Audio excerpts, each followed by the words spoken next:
Hello, everybody. Good morning, Hello. good afternoon, good evening.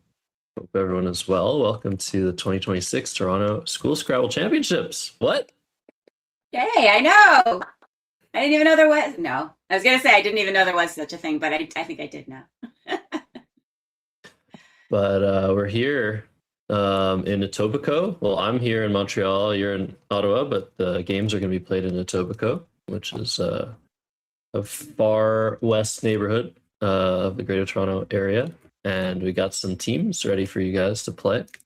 Um, but yeah, the key to this event, Heidi, is that it's a qualification event, right? Yes, you don't see many of those, actually. You really don't, and I would like to see more of it, in fact. But yeah, this event, a lot of qualifying schools, Toronto, Peel, that's the Toronto area. I forget where else they said, but yeah, neighbor like schools and youth Scrabble clubs compete, and then they earn their spot into this championship. So yeah, it's not just a pay or play situation. That's right. I don't know So exactly how many teams there are, but we will be seeing them, I think, all of them. There's going to be four uh, games, and it's sounds like teams of it's like two. 40 plus. Yeah, because they said 80 plus kids. So Whoa. yeah, maybe 40 teams or so. That's pretty impressive. Yeah, that's a Okay. lot. They're doing things in Toronto. What do you Toronto. know? Yeah. Toronto. So let's pen over to the board. We got the kids ready. Um, Yep. we got two teams. We got Luca and Simone on the left, Joseph and Ethan on the right, and team on the left, as per usual, will be going first. So yeah, let's get them started. They seem a little bit antsy. You got a hand in the bag already. Very normal. But yeah, Look if they're at ready to Joseph and go, Ethan here are all business. Their suits and ties. Wow. I'm impressed. What grade that's are these yeah, kids in? Do you know? that's crazy. I would assume like fifth or sixth. Um, but yeah, they've started. So let's see what happens. Let's see how skilled they are. See who takes it home. It's exciting. All right. So we got six tiles, lots of consonants. Let's see. Oh my goodness. And very excited to see the cue they are. You and I would be a little bit less so, right, Heidi? Correct.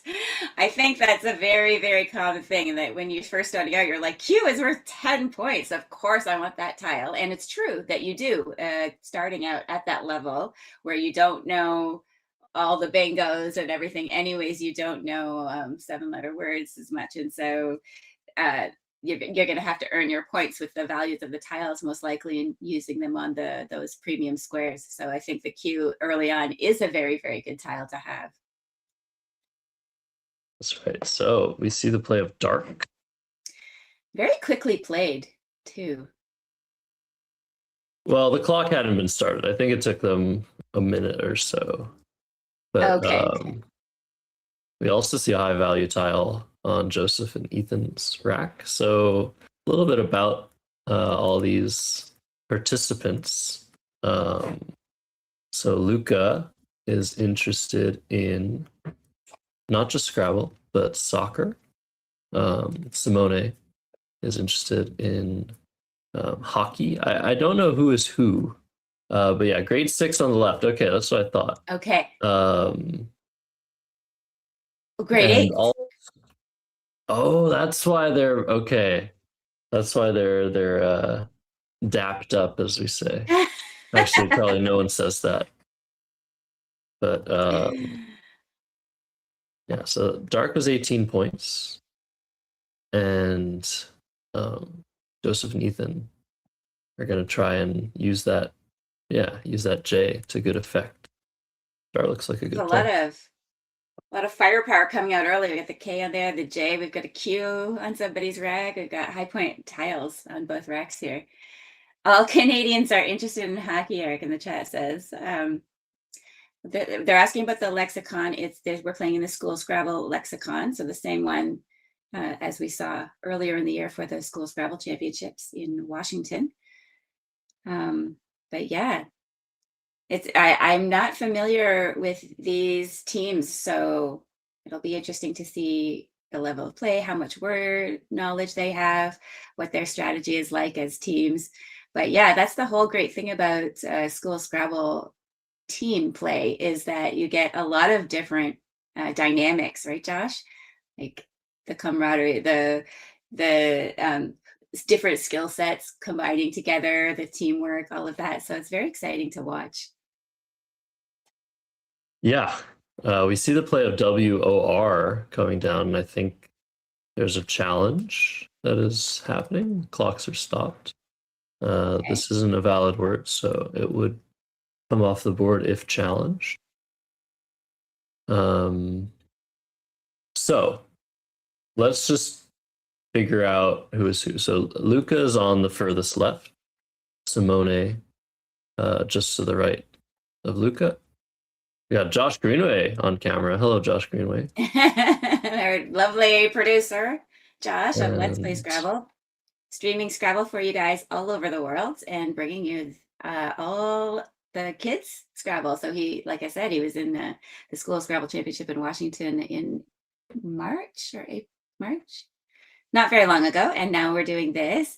It's too bad that I think that what I understand is this normally happens earlier so that these kids could then compete in the other championship. But I think that just the schedules got delayed this year. So we're seeing this now. Is that correct, Josh? Do you know? yeah, I'm not sure exactly what the procedures normally. We do try in Canada to send some Torontonians to the big championship in Washington D.C., but as war gets challenged off the board, this is a separate event. It's an what do you call Yeah, this it? is Canadian Unaffiliated. School Scrabble, but yeah. Yeah. So, all right, great. So that was an unfortunate loss of a turn. So Luke and Simone are going to be stuck with those letters for another turn. Well, the other thing I'm assuming that they are playing with the same rules as we saw in the School Scrabble Championship, because if they're preparing for that tournament, normally they would want to play with the same rules in lexicon, correct? Yeah, what I'm saying is I don't know if they're even preparing for that tournament. Okay. Oh, But we'll get some more okay. information about whether it's the same rule set. Yeah, they're using the NASPA School Scrabble Dictionary, which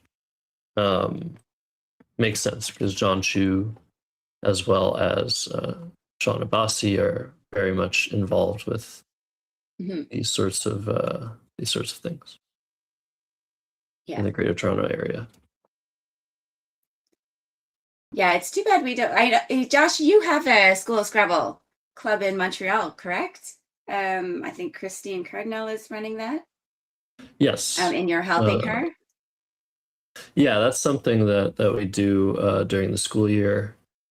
Have around 10 or 12 kids that we're trying to teach, and the best ones we're hoping to send next year down to Washington. Nice. That would be wonderful. So we saw the play Reef for Joseph and Ethan, and then a nice hook, Reefs and Sao for yes. Luca and Simone. We've now taken the lead. Yeah, it's 38-30.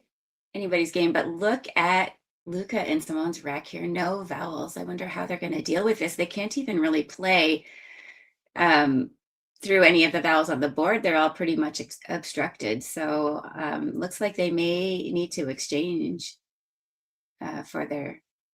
Oh, did they just? I'm not sure what's. They're just counting the score. Is the clock? Okay. Did they just play Sal? Sorry. Yes. All right. I'm all distracted, and I thought that was Joseph and Ethan's play, but okay. I'll pay more attention. That's totally fine. Yeah, it's Joseph and Ethan's turn, and they have the ing combination. I wonder if they're going to try to put that to use. They would have to see that they can put an N on SOW for sown. Oh, nice. But that's a weird word. Difficult. I Yeah. don't think they're likely to know that one. Um, Right. yeah, about School Scrabble. I mean, obviously, the best way to get kids involved in Scrabble is to have school programs. Is that something you're also working on in Ottawa? Right. I was trying to, but it's really hard.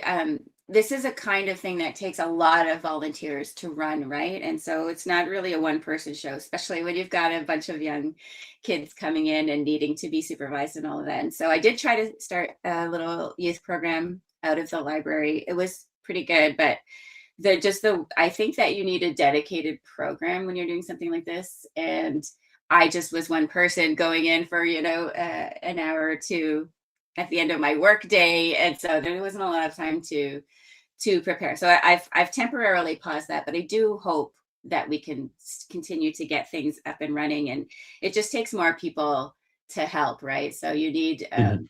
volunteers, retired teachers, whoever, anybody who's interested in Scrabble, maybe some club members, because it really truly does take a village to do any of these kinds of programs. They're all volunteer run, right? So we don't get paid. Some countries have national school Scrabble programs, and it's just really integrated into their education. We don't, unfortunately, have that here. I would love to see it more.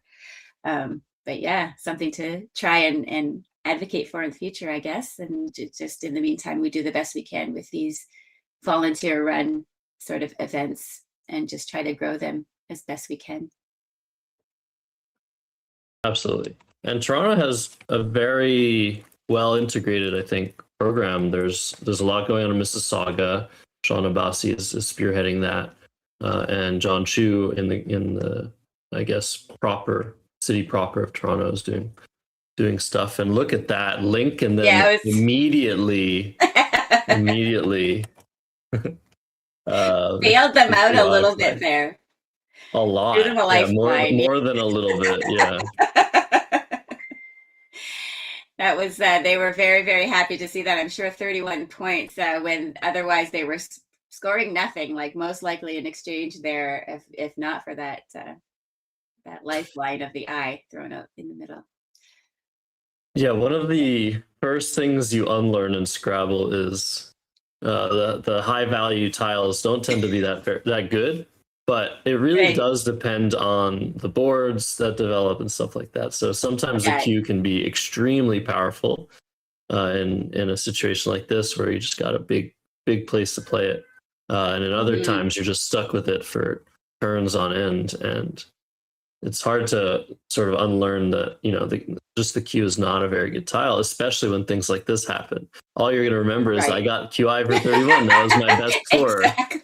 Exactly. And it's likely that it is probably going to be one of the higher scoring turns plays of this game. And so because we were looking at this board the way it's developing, it looks pretty closed off. So there's not a lot of scoring opportunities, especially if you're not aware of that tricky N hook for so. There's a lot of, but I wonder if they'll think of adding their P to link, plink, you know, and play down from there. They have a vowel now, thankfully. But yeah, it's just, I guess it'll start to open up now as we see these plays coming down. But it was looking pretty grim there for a bit. I'm not sure it'll open up. We'll have to see. There's a lot of sort Right. of problems right now for this board. Yeah. Um, we do see that Luca and Simone have drawn a vowel, so that might be Yeah. useful to be able to make a play. But I'm just looking at the situation, and unless the players are able to hook a letter onto link, which it looks like that's actually just going to get blocked, the top left of the Mhm. board is so hard to access right now. It is. You would have to make a play to the J. I'm not sure do they know their ending in J words, Raj, Taj, Haj, Yeah. Swaraj, stuff like that. That's really the only way to access. I don't even know the last one you said there. Yeah, exactly. So as Pa comes down, it's gonna be hard to access. I think even sort of the whole middle top of the board, top Mm. right, top left. Oh, yes, But this we'll is going to see. be. I think the word there on Joseph and Ethan's rack is pretty descriptive of the board right now. It's not pretty. Yeah. Pretty ugly. But what will they do? I wonder, can they hook that? Will they hook that Y onto FE? Or are they saving that maybe as a possibility? Yeah, I would assume that the players we're going to see today are familiar with the two-letter words.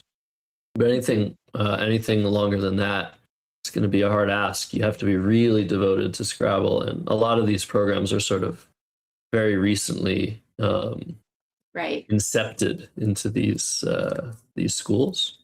So I Right. think knowledge of the twos, that's the first thing you learn. But we'll see what further knowledge they have. Because yeah, FE, there's a lot of hooks, but the only common hooks to FE are like fed or fee. Correct. Yeah. Yes. But that is a juicy spot right now. So these scores are up to date now, 79 to 61. Mm-hmm. Luca and Simone having a slight lead here, but it is Joseph and Ethan's turn. It doesn't look like they have I can't tell if they're considering that FE spot, but obviously it is the most lucrative spot on the board right now, it seems. So hopefully they'll think that maybe they can put their M there or their Y there. But like you say, they're not common words. Even their U goes there. Right, But, which they had last turn alongside the Y. So I'm assuming right, FU, FEY, they didn't think of it or don't know right, those words. right. And you can get I'm so not stuck in situations like this where, you know, they see the word ugly, they're like, oh, that'd be a great word to play. It's just there's nowhere to put it. And you have to sort of train yourself to give up on the word you really want to play on boards like these. right. I was going to ask you, we saw a challenge earlier, Josh. Do you know what challenge rule they're playing with? It didn't seem like they lost a turn, right, for the challenge? Is it 10 No, point challenge? they did. Oh, no, they did because the word came off. Sorry, excuse me. But if the word stays on, does the challenger lose their turn? Are they playing double challenge, or is it a 10-point challenge? I doubt that they're playing. They might be. It might be double challenge. That'd be interesting. That's a very strict challenge rule. Yeah, you could. Why don't you walk us through the differences between the challenge rules? Yeah. So most of us, when we play tournament Scrabble here in the North American lexicon, when you play a word and it's phony, it's not valid in the dictionary, your opponent has the option to challenge it off the board. And if they do so, you just get 0 and your opponent takes their turn. So you effectively lose your turn. You get 0 for that turn. If you play a word and your opponent thinks it's phony and then they challenge it and it's good, they then lose their turn. So you get to go again. I know in the School Scrabble Championship that we saw a little while ago, the rule that they're playing with now, because that rule is so harsh for new word learners, new Scrabble learners, they've decided to just make it a 10-point penalty. So if you challenge a word and it stays on it's a good valid word, you don't lose your whole turn. You just lose. Your opponent gets to add 10 points to their score. So I'm not sure which rule we're dealing with here because the word did come off. But if there is a challenge for a valid word, then we'll see what the challenge rule actually is in play here. So PL, ooh, that doesn't even look wordy, Josh. Maybe they're hoping their opponents won't notice.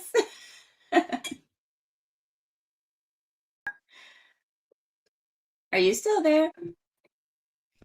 I really think that they're just trying to play their word ugly here and they want to get a spot for it. And they probably don't think PL is valid, but they just really wanted. And that's what I was saying. Like when you have a word you really want to play, you're going to take drastic measures to get it on the board. Yeah. And in this case, I know I've done that. both teams have now lost a challenge this game, Okay. and Okay. we'll see how many more challenges there are. But on boards like these, it's just so difficult to make moves that it's likely we'll see some more phonies get played. Yeah.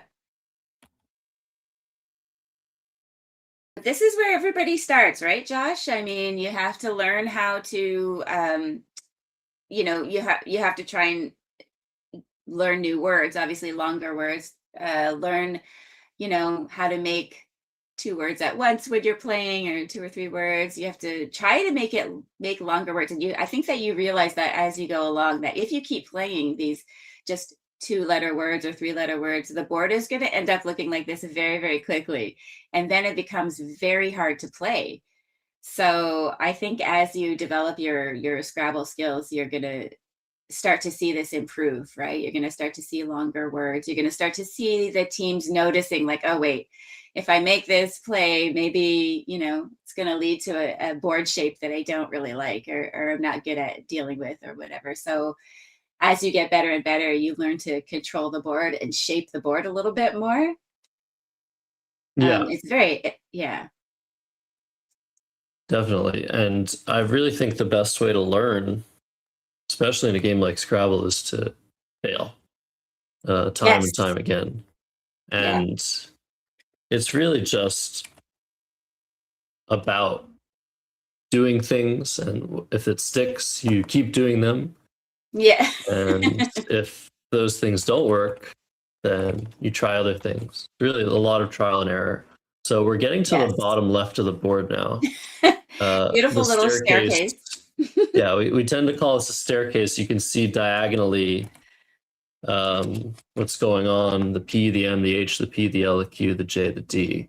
This is a very classic formation and board shape that you'll see Scrabble.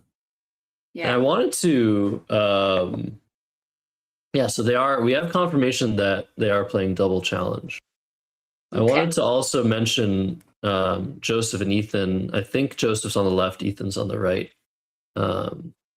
Joseph is also in soccer, so Luca and Joseph, they probably won't be playing each other. There's so many soccer teams in the Greater Toronto area, and they're different ages, but they're both into soccer. And Ethan might be the brains behind the operation, given that he's interested in chess.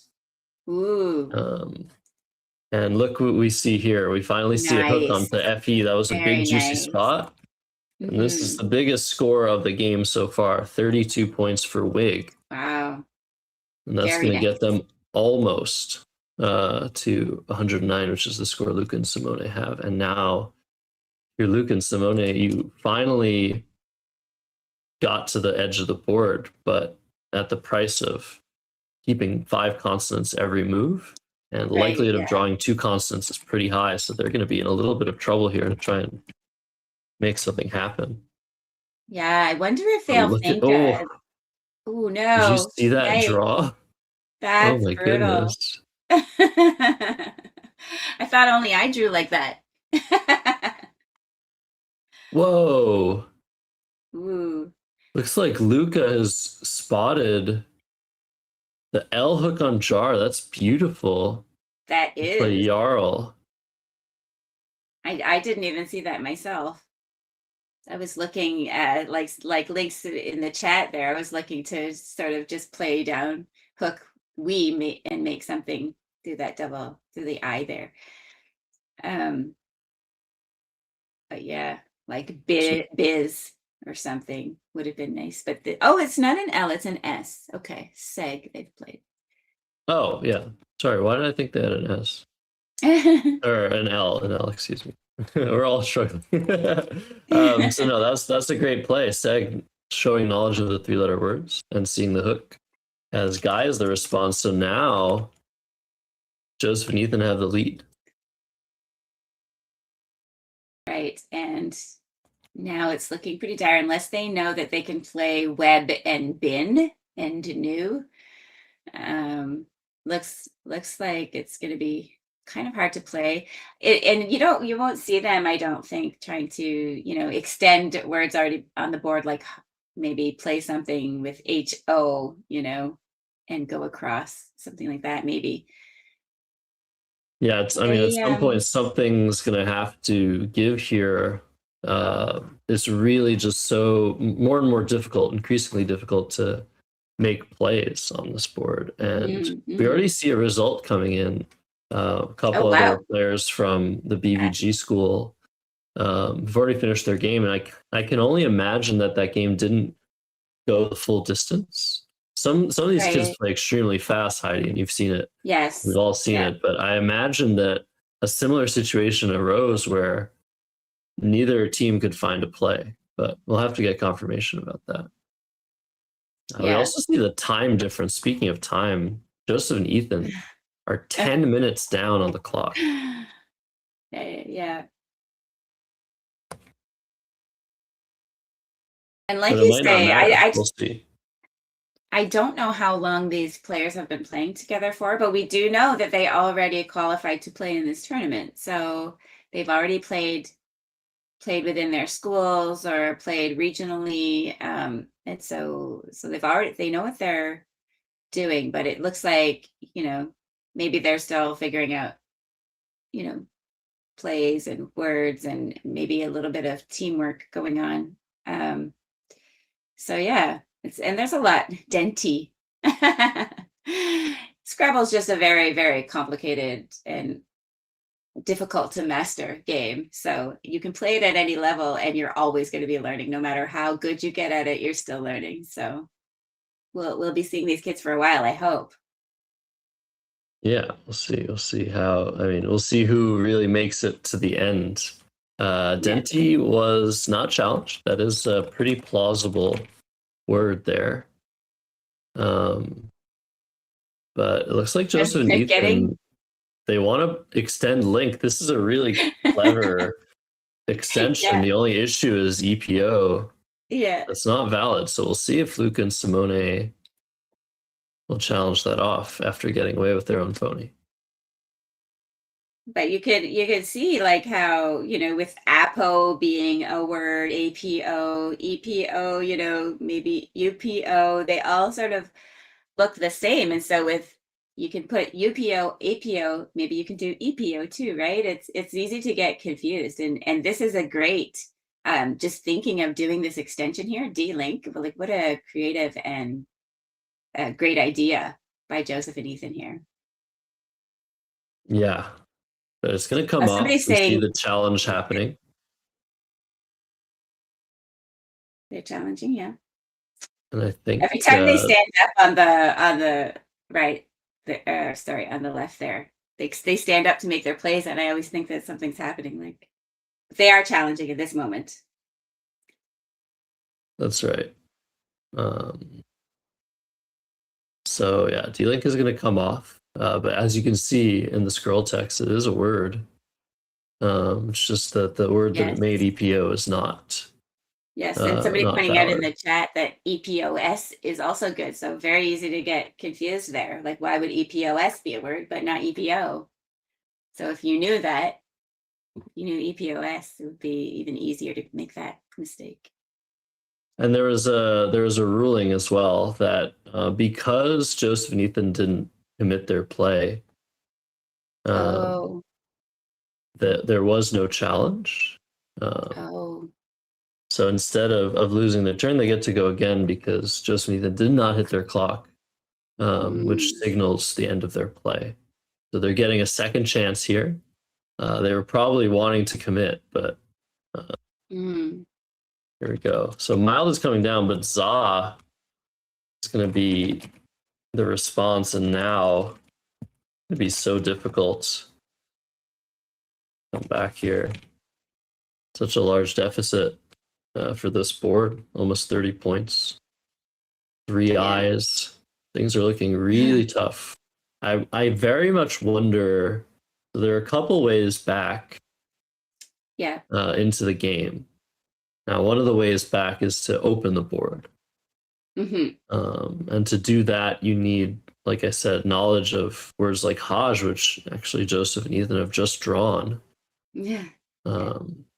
There's also a very sneaky spot for an O and an E from the F and Reefs, making goof and EWE, which I think are words that these guys probably know.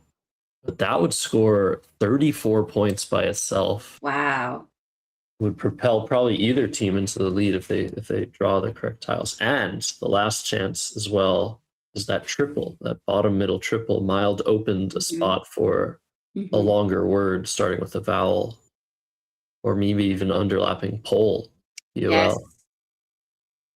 Yeah, I was really impressed to see that they did actually, start extending those two-letter words that were already on the board when they didn't have any other spots to play. I like to see that. It shows that they are thinking, but how can we, you know, sort of try and get out of the position that we've we've made here with this board being so closed off and tight. So yeah, and there really is there's going to be some pressure here. I mean, Luca and Simone have been playing so quickly.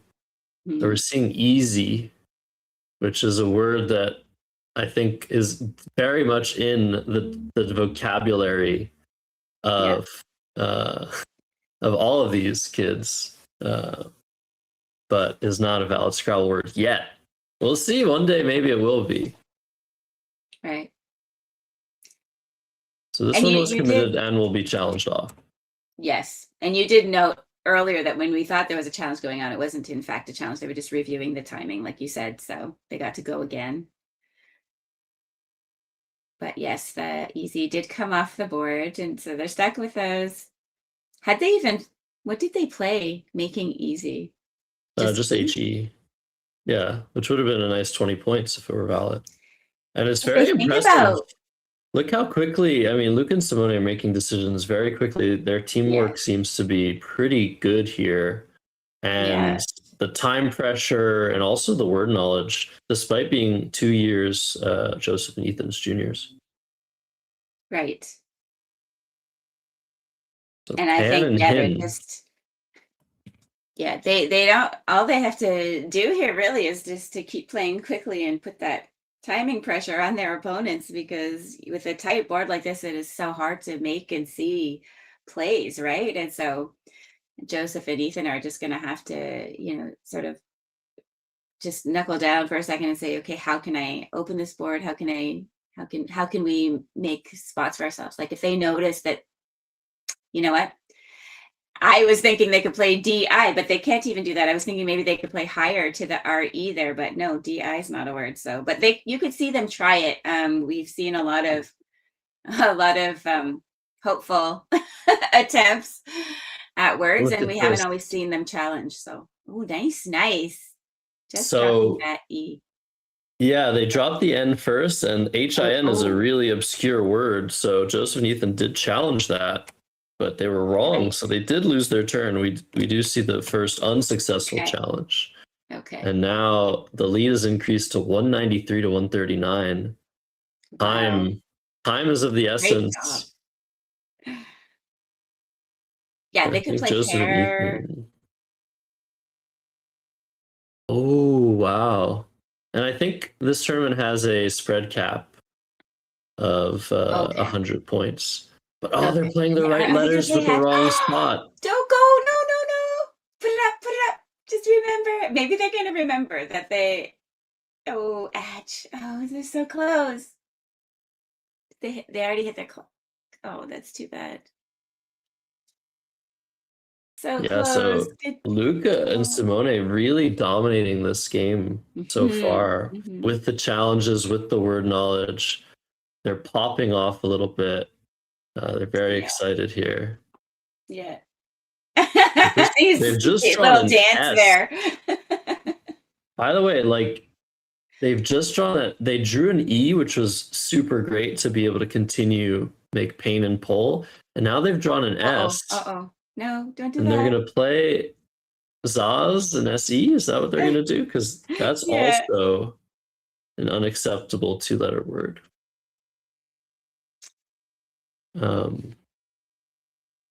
But it seems like it Yeah, was they're gonna accepted. get away with it. Wow. Okay.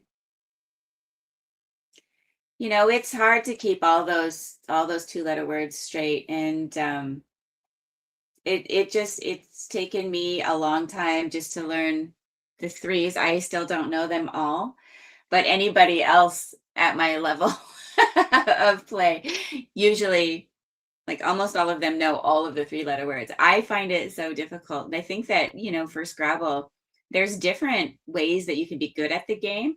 You can remember all the letter patterns that make valid words, but you can also have really good strategy.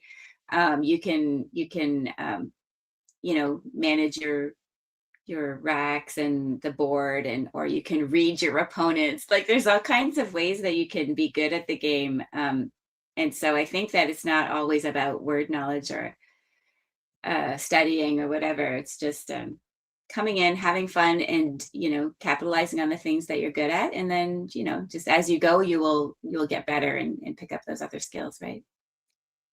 So we're Yeah. seeing wet and tea here. That's nice. Yeah, so we also saw Joseph and Ethan exchanging all 7 of their tiles. They were tired of those 3 eyes. Good. And Good so, job. yeah, they're Good job. showing good knowledge of what to do when you just can't figure anything out. And they were rewarded too with the blank and an S. Very nice. Yeah. So, unfortunately, just the time and score situation is Mhm. such that I feel Joseph and Ethan are already quite deflated here, understandably so. This game isn't Mhm. going their way. Yeah. Luke and Simone are super happy, They and can see it in their body language, yeah. they're even so much as to say that they might be being a little bit distracting Mm, on their mhm, opponent's time, mhm. but they're very excited. So it looks like Stare is going to be played Oh no, oh no. using up the blank. That's going to be 8 points, and it's going to open the board, which is Which is by far the interesting most because, important thing to do. yeah, but they actually have an S on their rack, so I wonder why they chose to keep that and not the blank. Maybe they're just, the blank is not worth any points, so we might as well play it. And our S is worth 1 point, so I don't know. Yeah.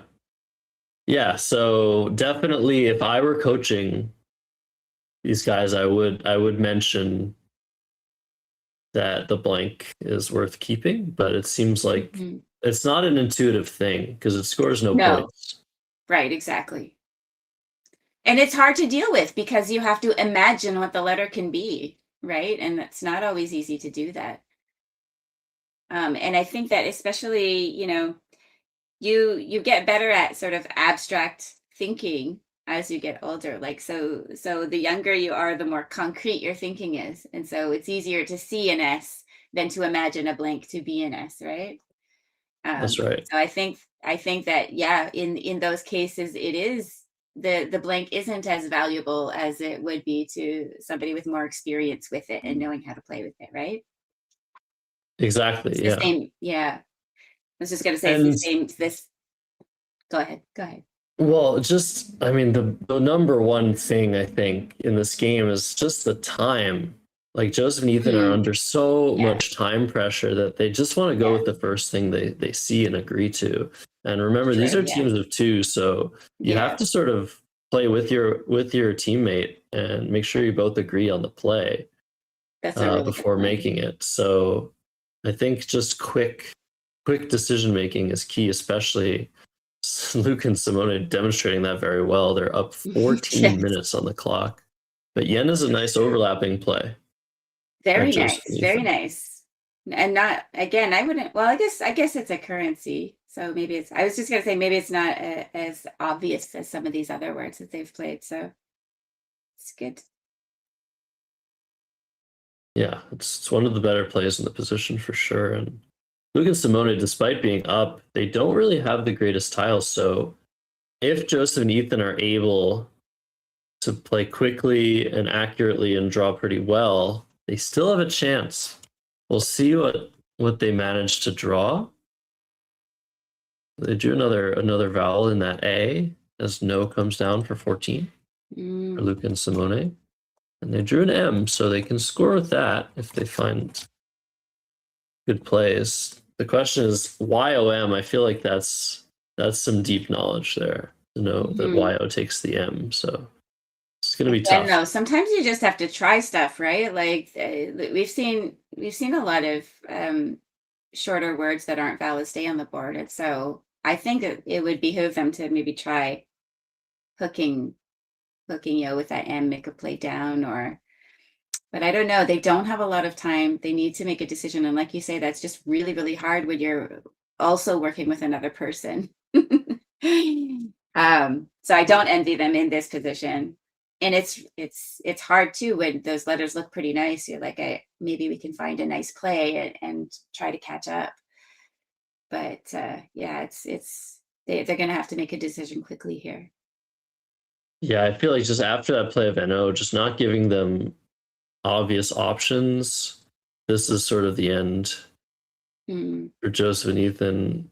I think they will be able to incur overtime. I'm not sure what the rules are in this particular tournament regarding overtime. It would be good to get that information. But in normal situations, you are allowed 10 extra minutes. And yeah, we'll have to see. When you're subtracting 10 for every minute or part of a minute that you go over, it's going to become, very quickly, it's going to mean the end either way, right? Because their scores are not that big to begin with right now. So if they do end up going over time, like they can't afford that anyways. Yeah, and given the larger scale of this tournament, it's not just this game going on, but many other games. And things have to continue to flow. So I think there's only about 5 minutes left in this round total, which means that Joseph and Ethan can take all of those 5 minutes for themselves, but they don't make moves quickly. I think the game will pretty much be over. And there's only 4 games today, so it's a little bit. There's more at stake than. It's not like you have a lot of time to catch up if you get out of the gate sort of behind. But then that's the case for everybody playing. So, you're going to see this with other players. So we'll have to see how it shakes out over the course of the games. Yeah, definitely. I mean, super impressive by Luke and Simone for sure. Being the younger team, coming in with force, playing super quickly. But Joseph and Ethan, they can hold their heads high. They made a number of really good plays here, good reads, and just some good logic as well. And this is a streamed game. Have you been streamed as a kid? Yes. Like it's so nerve-wracking. Right. So yeah, they should be proud for sure, despite the L in this game. So this is interesting. Our producer saying that Sean right now, one of the organizer leaders, the big School Scrabble Toronto guy, is explaining the rules to them that they can request to resign. There's a spread cap of 100. So they don't. They're also. They don't. He's explaining that they can also pass their turn if they can't think of a play, so that they can take a little bit of extra time to think about what they want to do. But yeah, this, I don't know if they're saying that they can resign, if that's an option here. I'm wondering if spread is actually, I guess they're still keeping track of spread anyways. But I guess the idea is that with the spread cap of 100, they're already, could be in that position. And so it would then make sense to resign if they want to save their energy for the next game, if they're already that far behind anyway. I don't think there's resignations, but what I do know is now that we have this information, once a game has reached 100-point differential, it's over. So burn gets played, which is not valid. That's going to be challenged off, I think. I don't know. It looks pretty wordy. Yeah. And considering the other things that are on, they're going to challenge it. They surprise me every time. It's so hard to predict what they're going to let go and what they're going to challenge. Yeah. I feel the burn. I don't think these kids are old enough to know about that. that use case of BERN, but it does look like a word, does look wordy. Do not take that B back. That is not your letter. Let's get the director to intervene here. They now have 8 letters. And wait a second. Okay, things are getting a little messy here for sure. That B was supposed to stay on the board. Hopefully we can get an intervention here before things get too weird. No, what's happening? AET. Was there already a tile supposed to be there? Yeah. Now I forgot what happened. You also okay. You're not okay. They're not the only ones confused, right? That's funny. Well, because an extra tile was taken, and now they're playing in that spot. But I was like, was the B there before? Bet or just B? The B was there. Yes. Yeah. So I think they're going to allow Joseph and Ethan to make another move, given that they should not have taken that B away. Okay. We're fixing it. But these are the things that, if you're used to watching live Scrabble, you might be wondering, like, what's going on in this game. But this is extremely normal. Like, this happens all the time. Scrabble is a complex game. It is. A lot of things can go wrong in a tournament setting. Nerves are high. So these things happen even in adult tournaments on a regular basis. It's just that we're tending to show, the best of the best. And these are the best of the best kids in the school Scrabble programs in the Greater Toronto area. But we see Nora come down for 6 with 1 second left. Wow. And are these scores okay? So 238. I'm surprised that the scores are as close as they are. Honestly, everything's been so fast paced, and we've got into these situations where things were looking pretty grim. But this is actually, on a board like this, it's a lot. It's a big difference, but if I'm playing this game normally, I'm thinking, oh, it's not an insurmountable lead. I can do something maybe. Right. I mean, if Joseph and Ethan had more time, and they might see the word norm, they might see that they could play time or tame and norm. They might already see that. Yeah, there you go. Because one of them is a chess player, so a norm is a very normal word in chess. It's also so. This is great. This is a great way to get back into the game in one move using that triple. It's just unfortunate that the time situation is such that Luke and Simone are going to still take this one, most likely. Right. And our producer had said that they had one more turn each, and then they were going to call it. And so I don't know if that meant the Nor and Tame turn, or if Luca and Simone still have a turn to play after this. Yeah, I mean, look at this. The score is within 21 points. So they made it very reasonable. It is 31 with the time penalty. So I think this is going to be a 31-point win for Luca and Simone of the STPX school. But great game. They made it to the top right. I didn't expect it.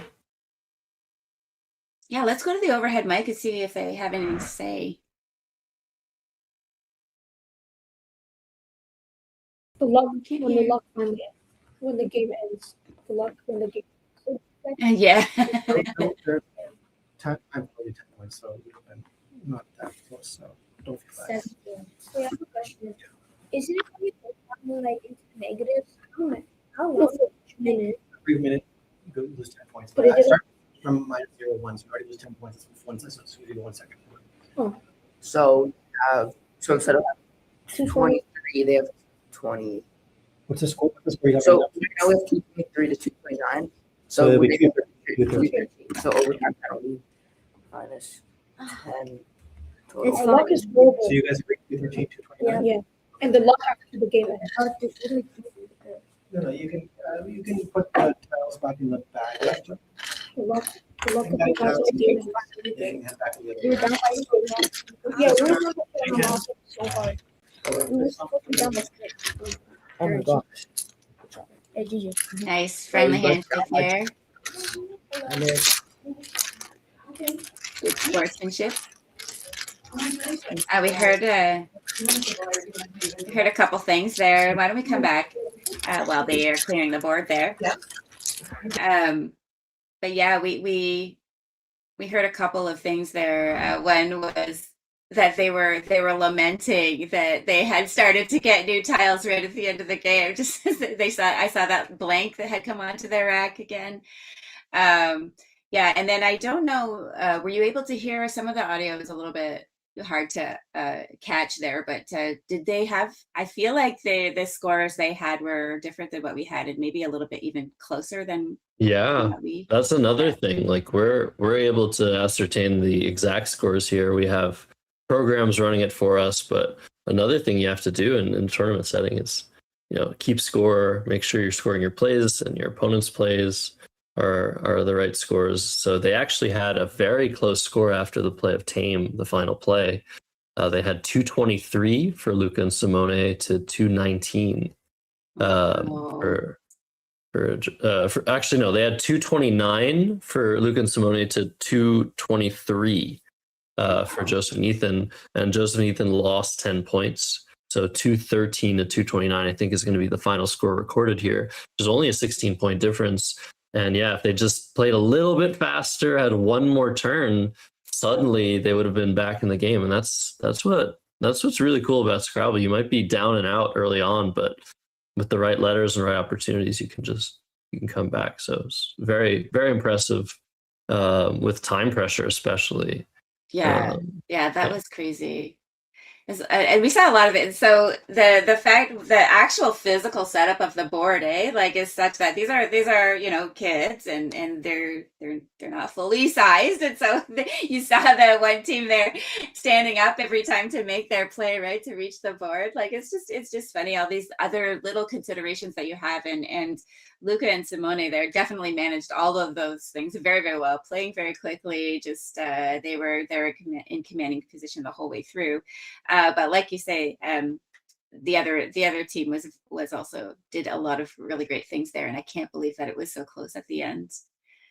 Somebody was asking about the championships. Yeah, so this is city finals, as we said earlier. This means that these kids have already competed in the Toronto area in different areas, and now they're coming here to play the best of the best in the Toronto area. So these are the finals. There's 4 games, teams of 2, 25 minutes total per team, but they are on a strict schedule, as we saw. So if you're not finished the game, the game could just be ended, just to keep the schedule moving. Yeah. Right. So yeah, we will take a short break while we get the next team set up. But yeah, every round is going to get us closer to crowning the Toronto School Scrabble champions. So we'll see you in just a moment. Yeah, be right back, guys. Don't go away.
Hey, welcome back.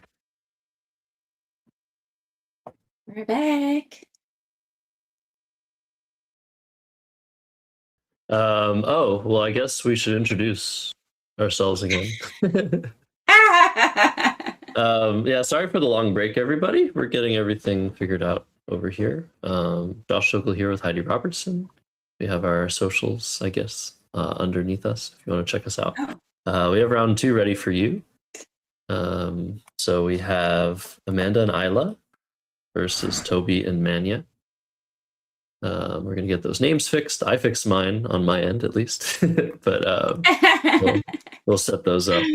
I think we also have Look at that nice wave there. Yeah, I think so. Grade 7 versus grade 6. Is that right? Yep. So grade 7 on the Got it. left, And grade 6 on the right. But let's get And them Isla- started, and then we can talk about them. yeah. Let's do that. All right. They can start the clocks. Isla and Amanda going first from the PNLD school. Toby and Manya from the OGDN school.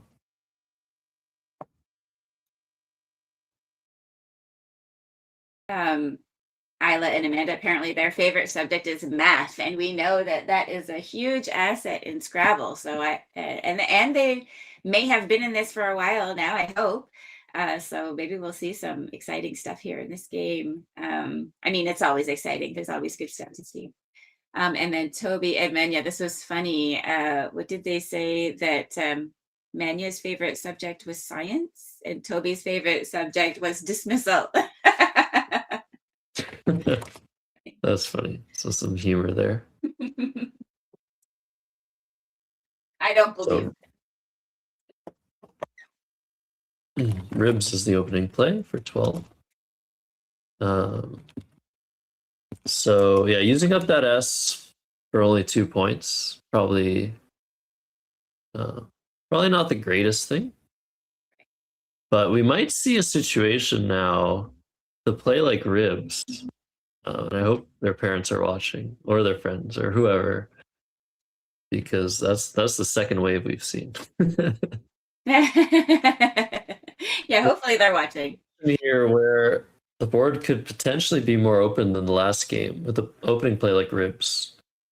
It feels like there's more openness long term, which I think benefits the players with the better word knowledge, which we haven't determined who has the best word knowledge yet, but I usually assume 1 grade difference, 1 year difference, that could be a lot for word learning. So I usually assume the older players are. But it always depends on when they came to Scrabble, right? Like, you could be in grade 7 and just discovering it for the first time, or you could have been playing since you were in grade 4. It makes a big difference. So we don't know how long they've been playing together, either of these teams. And so, yeah, but did you notice, Josh, both of those racks, Toby and Manya had 3 E's on their rack during that turn when they played Gator, and Isla and Amanda had 3 A's. So we couldn't just drop one of those A's. But I mean, look at what just happened. So one of the A's is dropped, and both blanks now on the rack. Wow. Which is totally crazy. So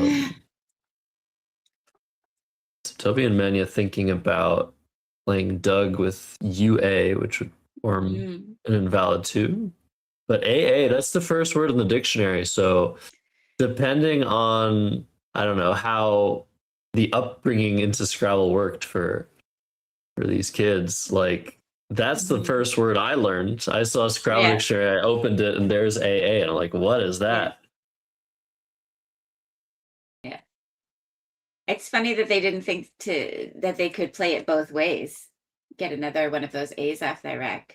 But yeah, those kinds of things, there's so much going on in a Scrabble game, sometimes you could just forget things, or overlook certain things. It happens to me all the time, for sure. So very quick decision here after Die was played. playing soap, which is a great way to get rid of that second A and balance the rack a little bit. The V is going to be an issue, I think, for the next move. And speaking of Vs, well, there's another one. There's only 2 Vs in Scrabble, luckily. Yeah, and they're both on either racks now. 90 degrees in the chat pointing out that underuse and quietude were both available at some point. That's crazy. Nice find. Wow. Yeah. Awesome.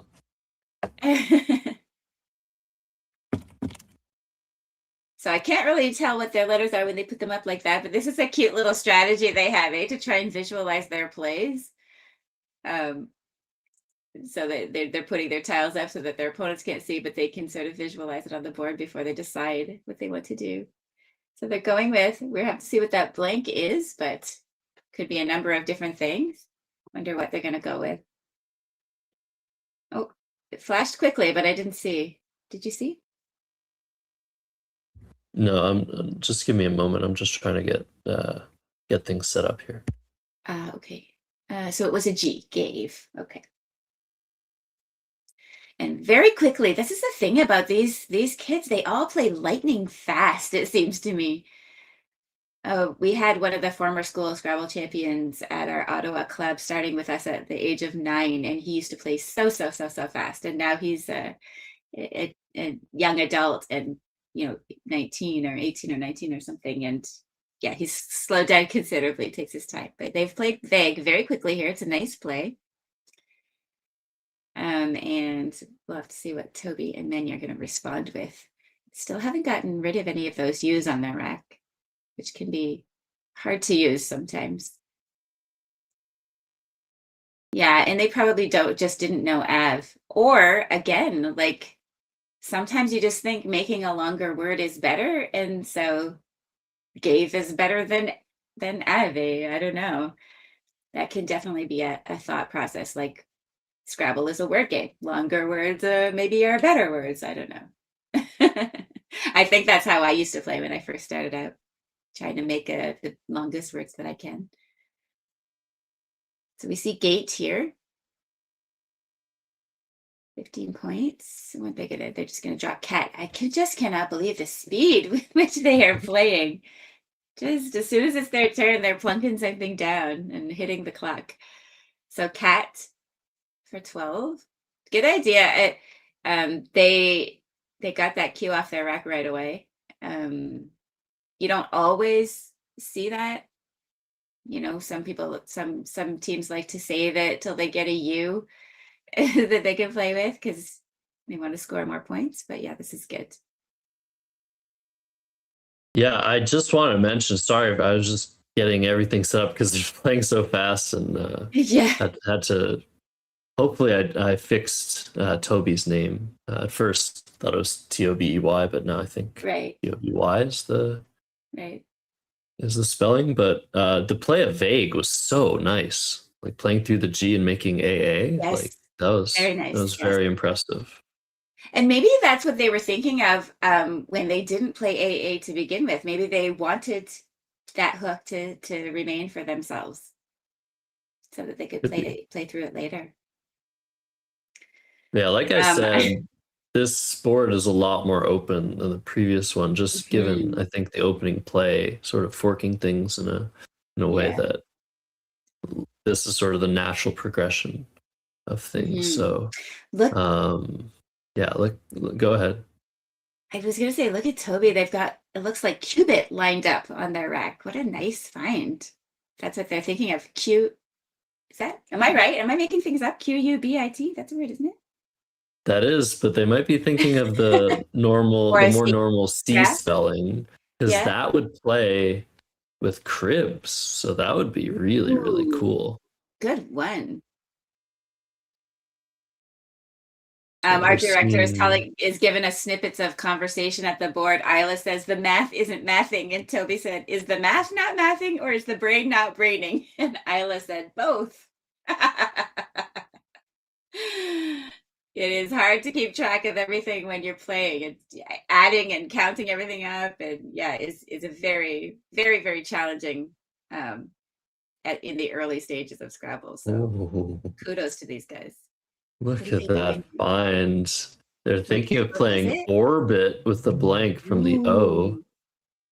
Oh, I like this. If they're thinking of that finer, or if they're thinking of the same thing, I guess it wouldn't be, but that could be anything. R, D, S. Mhm. So will we see that's a nice option to get the double word score both ways. Yeah, play something lots that's of good options with the blank here. Very curious to see Yeah. what Topi and Mania decide to do. Just so you know, these standings are up to date. We don't have the full standings at the moment for you guys, but Toby and Mania won their game by the maximum amount, their round one game. nice. Whereas Isla and Amanda, they won by 66, so a more competitive game where they came out ahead. Mhm. And I'm very curious to see like what ends up happening after 3 rounds, because if multiple teams end up winning by 100 points Right. every round, what's going to happen in the final round? Very curious about the format of that and how they crown the champion. So we're seeing like maybe they're thinking of, I'm not sure what this is, Turb, probably Turb, yeah. yeah. Which is not valid, but it's very word-like. hmm But they haven't committed their play yet. Oh, there we go. Clock was hit. So we'll see if And the clock Josh is explaining stopped. how the challenges work, how what it takes to challenge, what it takes to commit a play, just like last round. Very important. Even at my Scrabble club last night, Heidi, there's a longtime player who asked, what happens if I challenge a word? Do I have to say challenge and then I've challenged, or do I have to stop the clock? What defines challenge? Because you can actually retract challenge. You say challenge is actually never mind, as long as you don't stop the clock. Right. But Turb is going to come off. So very nice challenge. Good job. Good By job. Isla and Amanda. And look how close this game is. 3 points difference between them. Oh, what did they just gain here? Okay. Gain making at. So really showing a good understanding of Scrabble concepts. Just make multiple words at once. That way you score more points. And now back to the same rack for Toby and Mania. Yeah, I'm a little bit surprised that they didn't get tipped off with that finer hook. They have 2 R's of their own. They maybe could have played something there themselves. That's interesting, right? Because they only challenged Turb, which I'm not sure if they knew that they could challenge both. But yeah, they did have 2 R's of their own to use there. So missed opportunity for sure. And it looks like they've just dropped did you catch it? The blank cam? It flashed, but I didn't see what they made that blank. Probably still in R. They kept it in R. Yeah. So it's now finers on the board. That was 14 points. And Toby and Mania thinking, like playing Hope Scrabble, hoping for boutique. That'd be really cool. Very difficult though, with both blanks on the board and the queue as well. So that's not happening. Yeah, but very nice find regardless. And that's sort of part of what makes playing Scrabble so difficult if you're a word lover, right? You notice what words you're close to, and you just get enamored by those thoughts, and they sort of distract you from the game itself. And I think, especially with the decrease in attention span that we're experiencing in the youth, just the fact that these kids are able to focus on the game and make quick decisions is really, really impressive. As every year goes by, it's more and more impressive. It's true, and their capacity for getting good so quickly. Like I when I watch some of these championships with the kids, I wonder how, like, they're just like sponges. right? They learn so much so quickly. And definitely, like, I've been playing for 10 years or so, and I see some of the School Scrabble Championships champions that are just so advanced. They have so much word knowledge. And as you get past like grade 8, you start to play by yourself and not in teams anymore. And then just those players in high school division, they're just so skilled. So hopefully we'll see these players sticking with it, and maybe we'll encounter them across the board ourselves one day, Josh. Yeah, maybe. Have to see. I really think there's a lot of potential for kids these ages to get into Scrabble. And the pipeline is sort of hard to work out, but it's really just masterful to just watch the strategy, watch people play this word game we all know and take it to the next level.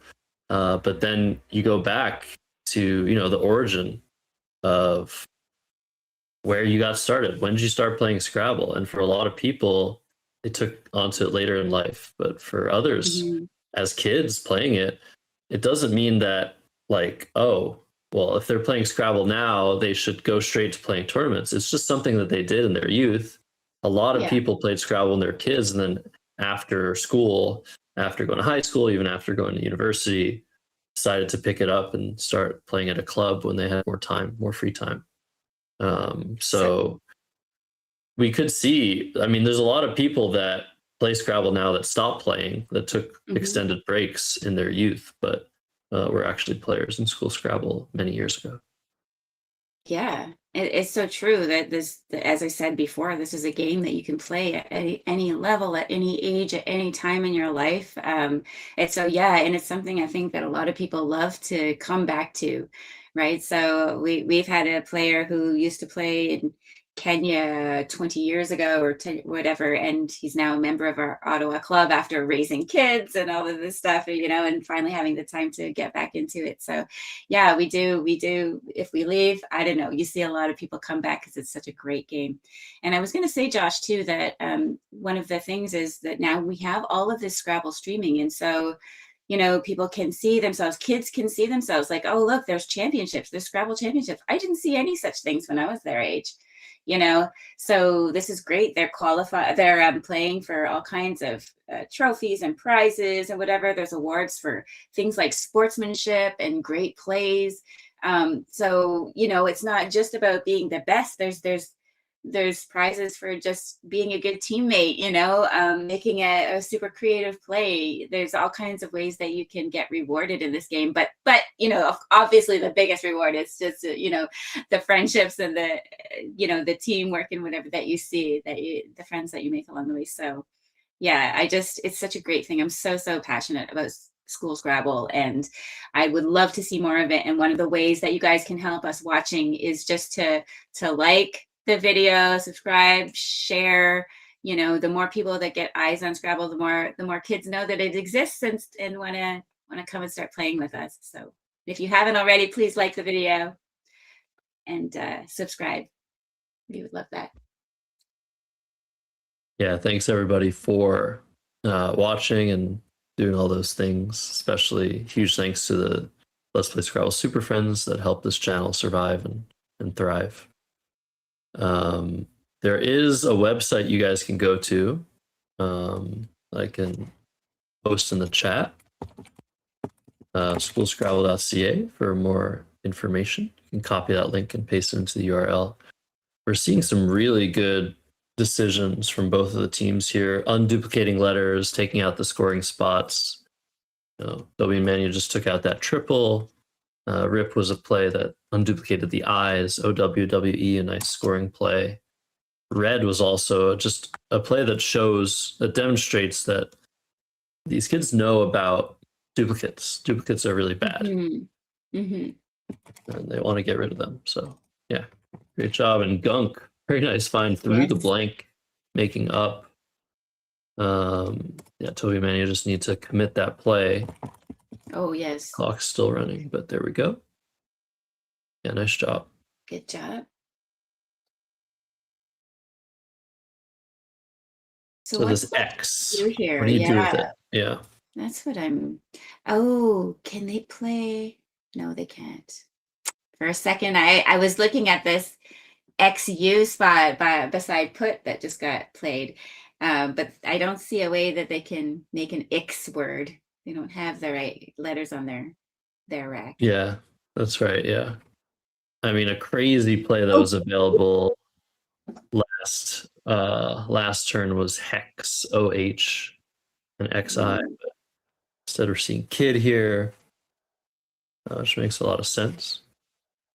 Again, unduplicating those I's, hoping to be able to score with the X later. They could have played Dixie actually, making WED and XU and IT. That would have been a very high scoring play, but very obviously very tricky, difficult play to see. I didn't even see it at first. Oh, look at this. Die making DY. Oh no. Oh. Yikes. And I can see the the antsiness here. I don't know if that's Isla or Amanda on the left, but really wanting to challenge this but not give off any information, I think. That's what I'm reading from this situation. But yeah, DY I'm being corrected. is Being not corrected in the chat there that Dixie's not in this lexicon. So sorry about that. Don't mean to confuse you all. So they are going to challenge DY, right? Mhm.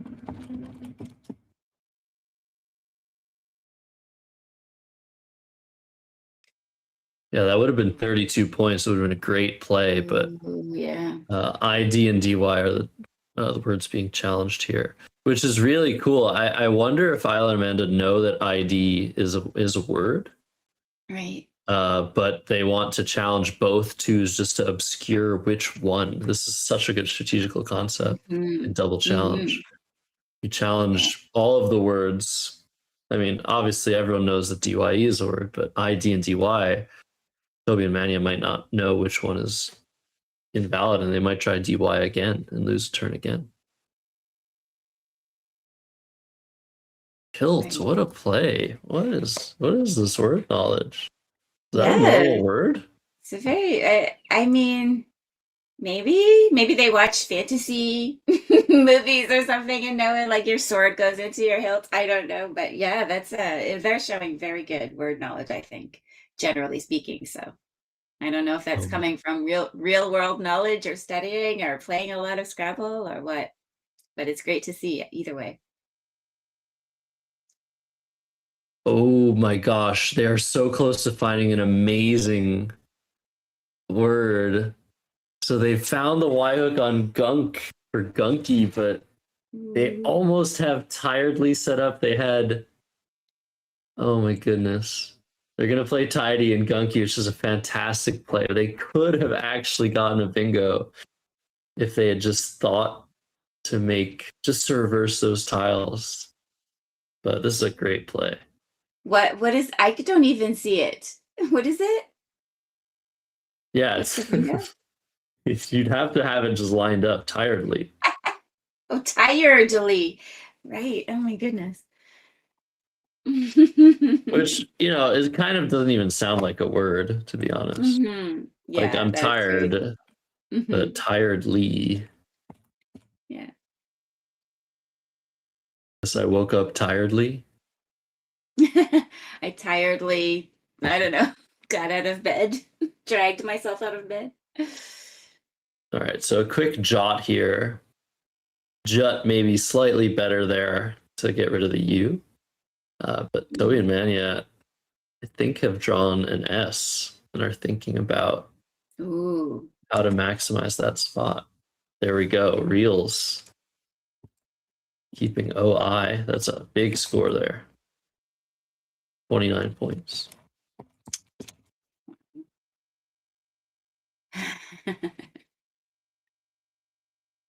So yeah, 41-point lead despite the loss of a couple of turns. So Toby and Mania showing fantastic strategy and teamwork. Yes. But maybe the word knowledge is their weaker suit.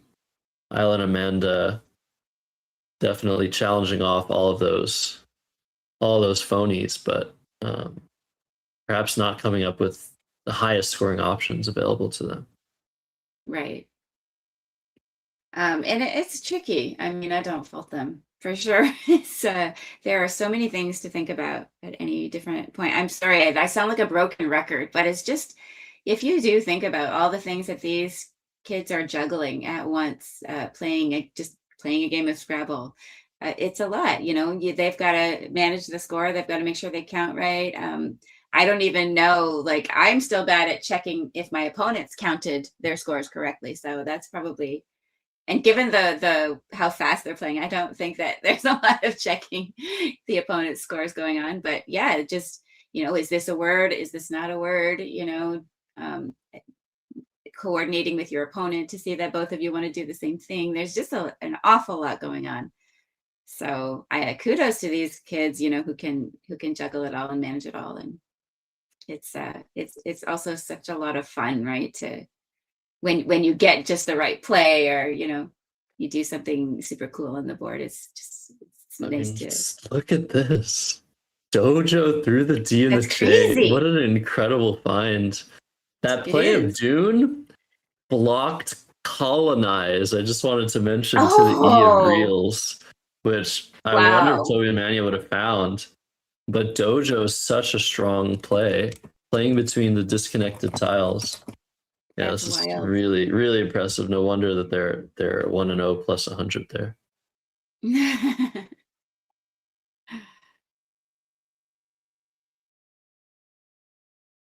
Yeah, good letters for Isla and Amanda. They've had that X for a very long time, and it doesn't look like they're getting any opportunities to play it for a big score, which is, I'm sure, what they want to do. Why they've been keeping it. Yeah. So I wonder, are we going to see them play the X, just keep it for a bit longer? At what point do you decide enough is enough? This is enough points for my X. I think we're going to see them hold on to that for many more turns in a row. Yeah, I think you're right. But they are taking a little bit more time for the first kind of time in the point in the game. I think like we've seen them play very, very quickly. I guess they did take a couple of moments in other turns, but for the most part, they were playing super, super fast, and they have slowed down a little bit.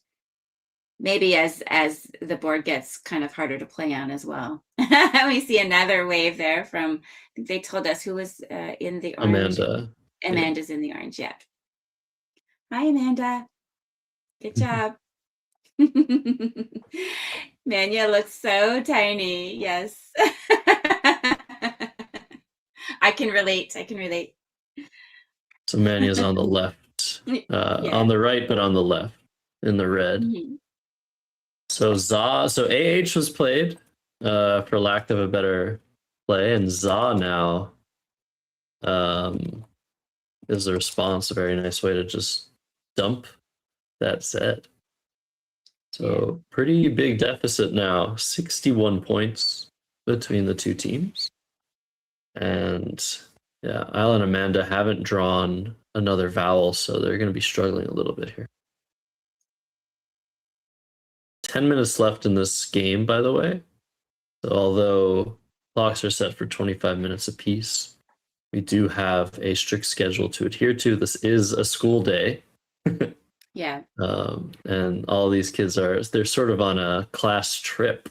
All 80 of them they were apparently just thrown into an auditorium and sorted out for plays. And it sounds a little dystopian, but it probably wasn't that bad. I'm sure they're excited as all get out to be missing a regular school day to play Scrabble and compete with some of their peers across Toronto. It's got to be super exciting, and thanks to all the people behind the scenes who make this happen. All the like John Chu, Max Panich, and Sean Abbasi on site running the tournament, and then you've got teachers and volunteers helping with things, keeping things moving. Got all the parents supporting. It takes a village, like we always say, to run any of these things. Thanks to Let's Play Scrabble for streaming, and thanks to you, Josh, for being our awesome anchor today and giving us so many good insights. And of course, thanks to everybody who's here watching. Well, Heidi, it's great to be able to share the mic with you again. It's always a pleasure. And really, hopefully, this event will be the start of many others like it, where we can live stream these school Scrabble events and really just popularize the whole thing. So her for 6 points, and you see this board. Unlike the previous board, there's a lot of space open on the diagonal, Mhm. on the left to right diagonal, from the bottom going all the way up. It's a much more open board, but with 100 tiles to play on 225 squares, you'll often see situations like the play vague, even the play caught, where these clunky tiles that you can't do anything with, or you can do very minor things with, like you play it through the feed, but you can't overlap it. That'll prevent a lot of the space from being accessible. So even despite the fact that, a bunch of this board has been used, there's still 21 tiles unseen, so 28 total tiles to play, and the space is kind of running out. Right. So nice using that open N for 6 is the play by Toby and Mania. And that's finally going to give Isla and Amanda what they wanted, I think. They now have a really nice spot to use their X. If they can see maybe remix or something like EX and XI, or just mix and ME. Lots of good options now at the X after that. I guess I would call it. Okay, so they're just going to play EX. Which, I don't know, could be smart keeping a vowel. For sure. Like, I just want to mention, like, the play of nice, it was a concession. They gave up their 2 vowels. They opened the board just to sort of get some action going. So, yeah. Isla and Amanda are still in this game. They're going to need to make a comeback still, though. As Scent gets played, maybe eventually we can see Scent get hooked with Scents. That could allow the girls to score pretty well. They're seeing Miles. I wonder if they have a spot they're thinking of, but if maybe they could play Smiler. That would be making sense. If they think it doesn't look like they're going to, but that would have been a good way to get back in. But they are playing a very Scrabbly word. Hard to say no to that one. Too bad they don't get bonus points for that. Yeah. So yeah, definitely. I think. I wonder what the scores that they have are, because it does feel like the parallel play aspect of Scrabble seems to be very well understood by Toby and Mania. But Isla and Amanda have missed a few opportunities to make multiple words at once. But that play of vague, like, was so nice. But I think from teaching kids Scrabble, a lot of the things that kids struggle with is sort of the understanding of the geometry of making multiple words at once. So you'll often see someone want to make a word, but it forms a phony 2-letter word. And there's sort of a spectrum of understanding at that age of, like, just noticing the parallel plays and thinking about them. We do have a stop here. I wonder if L is being challenged. No, it seems like no. Or maybe. Yes.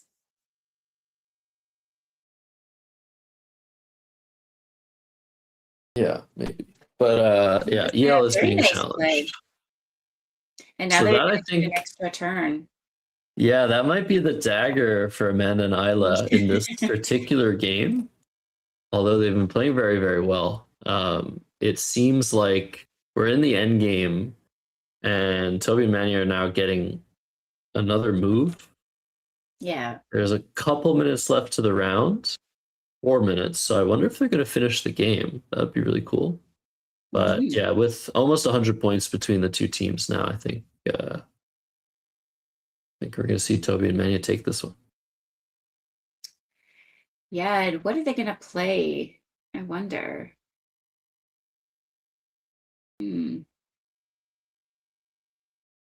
Thinking of just playing games. Yeah, that's better. Where can we put the S Ooh. for maximum points? Oh, there you go, man. Okay. Yeah, Toby. It's very interesting. Toby finding a really nice play, but this is, I think, an even better one of yes and sense for 25. Yeah. I think they're just debating, do we want to keep our E? Because we have 3 consonants, and keeping that vowel, I think, is going to be very useful in this end game. Right. So, okay, they've decided on playing sexy, Okay. which is 16 points. Yes would have been 25. Mm. Yeah, But as very you nice say, find. then they keep their vowel to play another turn. So maybe that's gonna work out for them. But they're quite a bit ahead. Like you say, that's a really good point about what do they think the scores are, because as I say, it is challenging to keep track of everything. It's easy to make mistakes. I make counting mistakes all the time. And so if I don't have somebody checking me, those errors are gonna stay. So it's really, we have no idea what scores they have on their sheets that they've agreed to. We know what we see, and it's almost 100 points difference right now, but could look a bit different from their side. So to see. So 7 tiles left for Isla and Amanda in this end game. There's a couple minutes left of the round, maybe only 1 minute. So we'll have to see if they finish the game. I'm not sure, but there is enough space to work with on this board, I think, for the teams to get rid of all of their tiles. I wonder if Isla and Amanda are going to see the possibility of hooking. Hooks are so important. You can hook an R onto X to make Rex, which is another word for king. You can make Vager. You can make Gator, which is the word already on the board. Yeah. Play something like Rom there or Ram. What about Rory making nicer? Gator, Rory, nicer? Wow, that's a great play. That was for so many points. Yeah, we'll see what they come up with.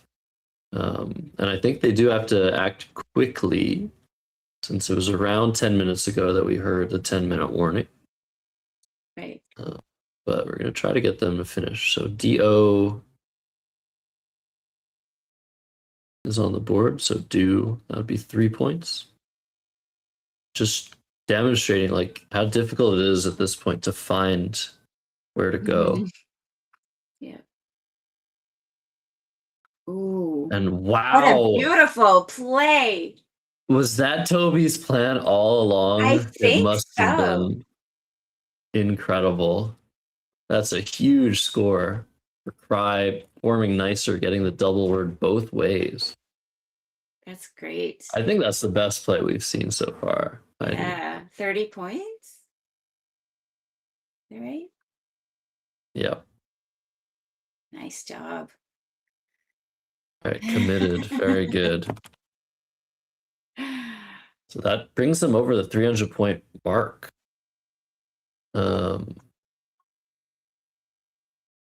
very, very impressive. We're hearing that the scores are very close. They're a few points difference from what we have, but it's pretty close. Like Isla and Amanda have had 176. We have 182 showing. They have 176, and Toby and Mania at 277. They had agreed at 281. So 3 points difference on either side, I think, is what we're looking at. Okay, so Geo being played by Toby. And are they going to challenge this? This isn't valid in the North American School Scrabble lexicon. And I think usually we try to impress on these kids that there's nothing, like they have nothing to lose by challenging on the last play. So this is the game ending play. They, a lot of times they're taught to just automatically challenge no matter what. So we may see this come off the board, or they might just be, yeah, that's a word, and not think to challenge it. Yeah. So the way that a Scrabble game ends is the players show the tiles that are left on the rack. So until we have that confirmation, I mean, we just got confirmation from the director that they think the game is over. So we'll go over to the overhead mic, but we had no indication of knowing that. That's okay though. There you go. So your final score is 22. Yes. And yours is 25? Yeah. Yes. Okay. Good job. Good job. Good game. Love to see that. Okay. Very good. Everybody happy? Yeah. Scrabble? Yeah. Fantastic. It's okay. It's okay. It's great. All right. Why don't we get everybody to lunch? Because that's the next thing that's going to happen. Yeah. Okay. Thanks for What playing. about these? Can I give them to my teacher?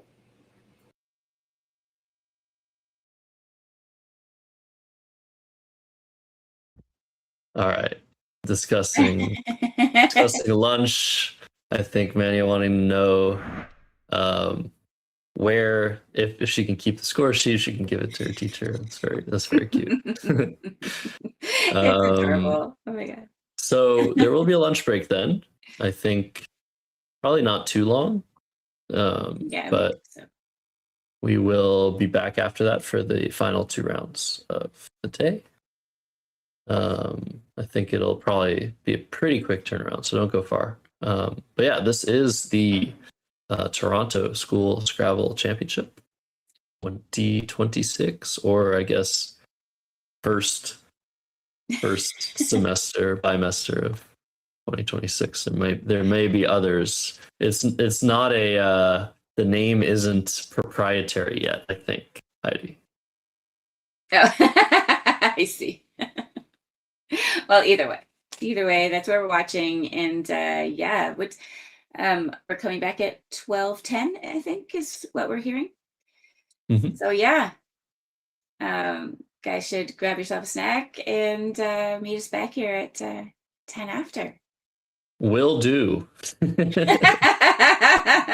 Yeah, you're all watching Let's Play Scrabble. Thanks for being here, and we'll see you in less than a half hour. All right. Yeah. Bye, guys.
Hello, welcome to round 3 of 4 of the Toronto School Scrabble. I said Toronto, oops.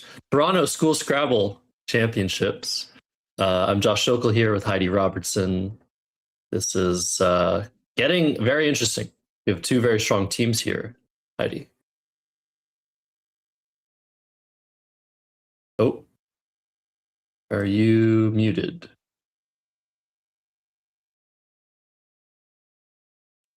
Sorry about that. First time commentating. No, just, I never mute my mic. That's why, so decided to do it once and of course forgot to unmute. But yeah, these teams are both undefeated. So they both won both their first games. I don't know what the margins are. We'll see how different they are between the teams, but they're both in grade 8. So experienced. Our first team has been playing together for 2 years. I'm not sure how long the other team has been playing for. Well, what we do know is the team on the right, Andrew and Ivan, are the past champions of this tournament. They've been playing together for 2 years. And the team on the left is Ajin and Noah. So they're also in grade 8. And they're also fans of math, fans of Scrabble for sure. So let's just get started. Let's show the table. Let's show the teams.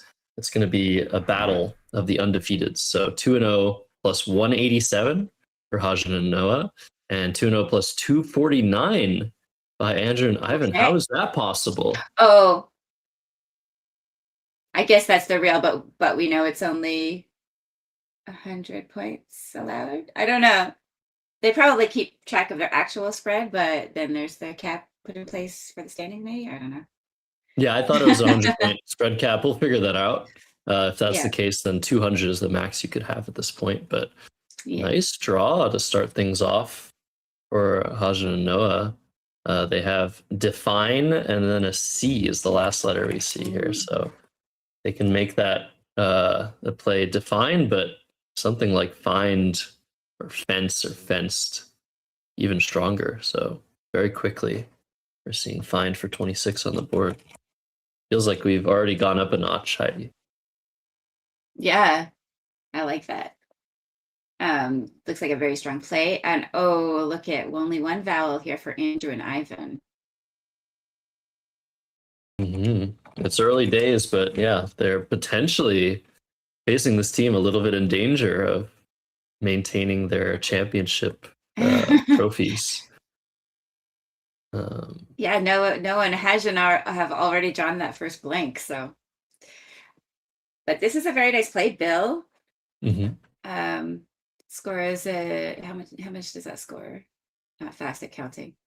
20 points, and it's actually, I think, their best play in the position for sure. Job. So that blank is potentially going to come into use here with, I wonder what's coming down here. Dicey and Billy, potentially. I feel like if they took a little bit longer. Oh, do you think they might have found a? They might have been able to find inclined through the L of Bill, but okay. So this is just a blank S situation. They're playing quickly, but Josh, I'm told that one of these, Andrew on the right, is a big Josh Sokol fan. No way. What? I don't know. I don't know if he's watching your YouTubes or maybe all this following you on Twitch, just loving your commentary on Let's Play Scrabble. But there are definitely lots of things to love about Axotypo, Josh Sokol. So North American Scrabble champion. Who knows? Take your pick. Piano player extraordinaire. I wonder what it is he loves best about you. Hopefully not watching my Twitch, because I don't know. That's fully appropriate for an 8th grader. Definitely don't watch my Twitch if you don't want to hear some lots of words exist in the English language, and you hear a lot of them on my channel. But hey, Andrew, if you are a fan of mine and you're watching this, or any family of his, I salute you. And congrats for making it on the big stage. So OW is the play, making OK. And very quick response of Cal and Owl, which is a nice score, but look at that leave, Heidi. RRUU. Doesn't look good. I would not want to be leaving that on my rack. But then on the other side, Noah and Hajin there, and I'm saying Noah and Hajin because it's actually Noah on the left and then Hajin on the right there. But yeah, they have all vowels, it looks like. Or did they have one consonant? Oh, they play so fast. Yeah. So faint came down. Yes, they did have a couple consonants there, but faint the play.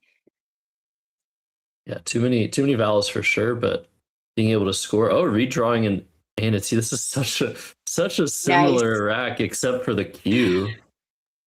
No, they did. And Yeah. yeah, but look at that. Ply is the response. So they're just pushing through this these junky racks, Andrew and Ivan, scoring very, very well. I feel like we'll see at some point they might slow down. There's a blank. So we might just see an exchange, honestly, at this point on the next move. But 81 to 84 after a flurry of early moves from both teams. Now the Q is the main point of interest here for Noah and Hajan. Yeah, interesting. What are they going to do? Just TO. TOAR. Okay, well, that's not a word. Will we see this get challenged? Interesting. I wonder what they're thinking of. TOAR. Very confident, though. You know, 8th graders, I feel like the confidence levels are very high no matter what. But we're seeing the challenge, TOAR, and that's going to actually come off the board. Yeah, good challenge there. I saw the skepticism on I think Andrew's face there when they were putting it down. So Andrew is the one that we're seeing on the right here. Ivan's on the left. And if you're just joining, they are using a very strict challenge rule, double challenge. So if you lose a challenge, you lose your turn. So all 4 plays are being challenged. The 2-letter words as well as the 4-letter word, which kind of obscures what word is invalid. That's a nice strategy we were talking about last round. I'm pretty sure these guys know their 2s, but you never know. It's true. So it's really interesting, Heidi, because sometimes if you're playing open rack Scrabble, sometimes you just want to like share. And I'm sure Andrew and Ivan could use that Q. Noah and Hajan could have used that, one of those U's, but sharing is caring, just not in a competitive Scrabble game. So we see an exchange of UUR, which I was expecting to see. Nice decision there. Wow, okay. And train is the response for 12. And they've seen vomiter. Oh my goodness. Yeah, I saw that. So quickly too, spotted. They just instantly formed the word. I wonder if Noah and Hajan there thought about playing just QI alongside faint.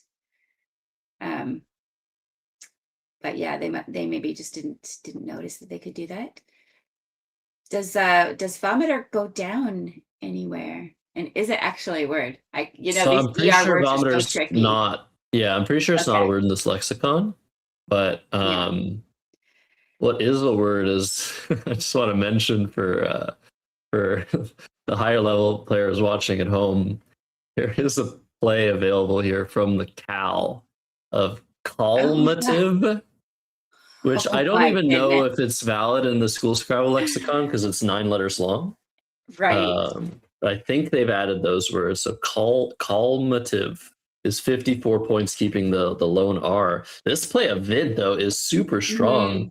This or just playing van to the AN, just to dump the V and try to draw a bingo. So I'm really seeing some very good concepts here from Andrew and Ivan. And QIS coming down very quickly. They were ready to play that.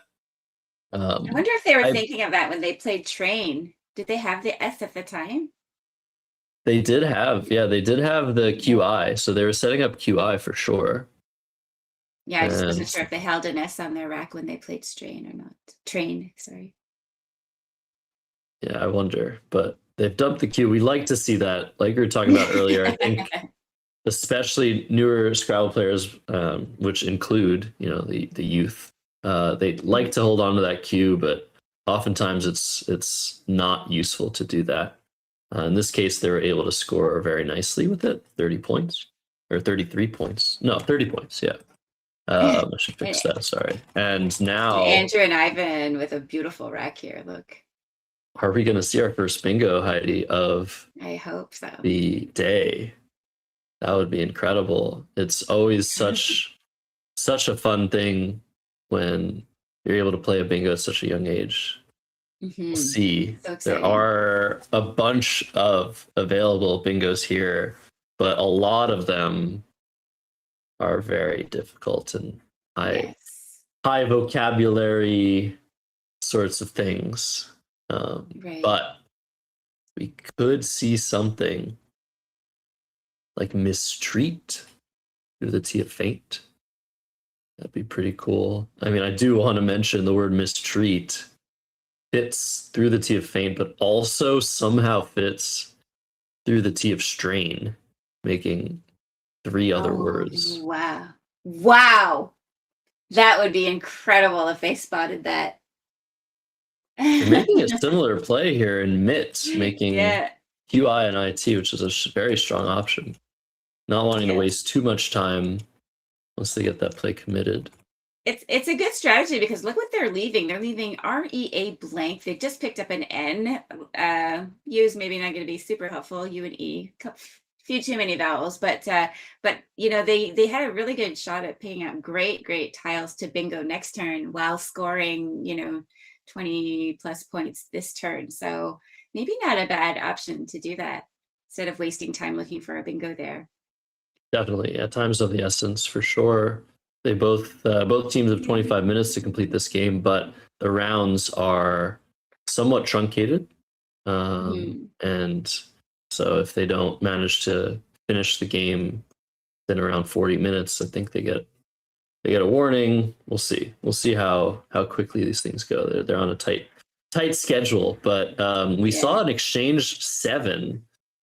Hajan and Noah just not loving what they had there. 3 E's, a G, and 2 T's. Alongside an O, they just dumped all of that back into the bag. Look at that nice find. Shelve. Just looking for a place here to... I'm wondering if they could play that with feints, but it is Andrew and Ivan's turn because we did see Mitt when we saw the exchange. We just didn't see the clock getting hit. Exactly, yeah. Okay. Sometimes those clocks can be tricky when they're set up. You don't tap it quite right and it doesn't. Oh my gosh. Exactly what the doctor ordered. This is 53 points. Oh my goodness. Good job. The biggest play we've seen so far today. And yeah, like I said, the level of play is very high. You definitely earned that. And they're doing the math. I can see Hajan just writing down the equation to determine how much shelf scores. There's a lot of math to be done in these situations. But I think they said these guys all love math, so that's good. Math and science. Yeah, at least 3 out of 4 of them, right? Yeah. I was just going to say, it's so funny because most people, until you start playing tournament Scrabble or competitive Scrabble, you think of Scrabble as a word game, but so much more of it is math, math and probabilities and adding and, multiplying and all of these great things. So yeah, we see a lot of statisticians and mathematicians at the top of the game. Oh, look at this play, Nice Torin job. Shelver. This is valid. I don't know if I would have been confident enough to try that Shelver. Wow, what a great I just want to say, I have unsuccessfully challenged the word Shelver while I was rated, I think, 1900 or 2000. Wow. So the fact that these guys, and look at Foregut, are you kidding me? Who found Foregut? Wow. That's insanity. I'm so sad that there's no spot for it. Yeah, that's too bad. What a great find. This is just incredible. Ridiculous. Which one of them is a fan of science? Let me go back. Ivan likes science, so maybe Ivan's the one that found foregut, which is like a anatomical term. That's craziness. Well, we're not going to see a bingo this turn, or at least a valid bingo, but Yeah. if we get to see a bingo this game, 50-point bonus, that would be incredible. We've already seen a 50-point play in Shelve. Yeah, that was Bog. wonderful. And this is a nice play too. Honestly, I think is the best play in the position. So we've seen at least 3 top plays being made in this game, which is very incredible. Nice. And it's a close game. Halton and Noah have the lead, but Andrew and Ivan have that blank, that trump card that can really Yes. completely annihilate any deficit they might have. Exactly. Thinking of something like they're not going to get it, but upturned. If they had a D or an N to play through. Look at this. Nice. Zai is for 30 points. I'm so impressed with their play. And then UT is the response. MIT is actually an invalid word. It's so hard to remember. That looks like such a word. One, I'm sure I've played that a million times. I don't think it's going to get challenged. And now we're seeing OG, another common phony word, being played with jog. That's so common, though. Wow. 3 O's, I understand. You could play jag and make valid words. Are they going to notice? No, I think... Oh, they haven't hit their clock yet, but they've drawn tiles. So, the other team could challenge if they wanted, but I don't think they're... sometimes when you're in the situation, you forget even to look at the play because you don't expect your opponent to be phonying, right? So you're just like, oh yeah, jog or whatever, and also look at what it gives back, Heidi. Like this that is too, 53 yeah. points. Ooh, wow. How many? 53. Yeah. So it might just even be in your interest to leave it. Good point. But Good point. Halton and Noah still up 25. The problem is, well, what's going on there? Are they challenging Zeps? Oh, if they're going to lose a turn and be stuck with these 7 vowels, the comeback could be real for Andrew and Ivan. They are challenging too. Zeps is valid. It's short for, I think, a Zapoli. I don't know what that is either. It's a sandwich. Okay. Yeah. Oh, there it is. So long sandwich. We're seeing it. There we go. Wow. Also so challenging jogs, which is funny. Yeah, that is funny. But now they get an extra turn, and what is going to happen? What is the score now after that play, Josh? Yeah, huge turnaround. So, like I said, 25 points between the two. Okay, and a nice opportunity here for Andrew and Ivan to further reduce the deficit. I don't think they can come back over top. I don't think they have a 25-plus point play here. But there are a couple options that are close to 20, even in the 20s if they find them. So, and also, like you say, they have some scoring power where, Halton and Noah have all these vowels that are going to be tricky to score with, maybe. So there are going to be some options, but it's going to be a little bit tougher. And it's always fun when there are phony 2s on the board, like OG we see. Because you can Right. you can make them into a valid word and no one will think anything of it if they see the final product. So they could play DAP here, making dog and ag, and that would form valid words. Yeah. Look at they're playing these games so fast. There's I know. 29 tiles left to play. And yeah, hopefully, in the last game we also saw a very quick opening and middle game in a similar board situation where a lot of the space is accessible. But as we saw, it is harder and harder to make moves as more tiles at the board. And right. This board looks very nice. It's aesthetically pleasing, like the shape of it. Lots of space, like you say. There's some good lines. The things all clumped together. We got a little wee bit of a staircase there with the cheese play, but other than that, lots of space. Again, if you're just joining, a staircase board is what we describe when the letters go from the center diagonally to one or both sides of the board with parallel plays, which is often what you'll see on a more amateur level. And oh my God, they found that is insanity. Nice job. Look I at love that. I play. was wondering if anybody was going to spot that. That is so great. Oof. Drink, duel, and vape. They made 3. That's got to be the there. best find we've seen all day, Heidi. Making drink, putting the D on rink for Yeah. drink, making duel into an L, Yeah. and inserting that A between the V and the PE. That is just phenomenal. Gorgeous. Just gorgeous. Yeah.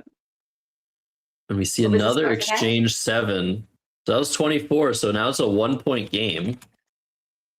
Amazing. And Andrew and I get to go Oh. again. 3 turns in a row. That makes a big difference at this level.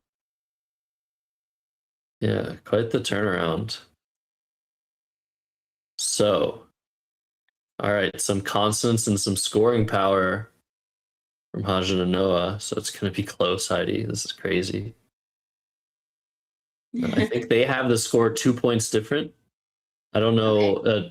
Based on the last play, they had 262 to 235. So Hajan and Noah have 2 more points in reality than they do in theory, which is what we're seeing on the screen. Great. Okay. Joey in the chat says, I actually am just joining. Disappointed I can't hype a live video. Oh, was that?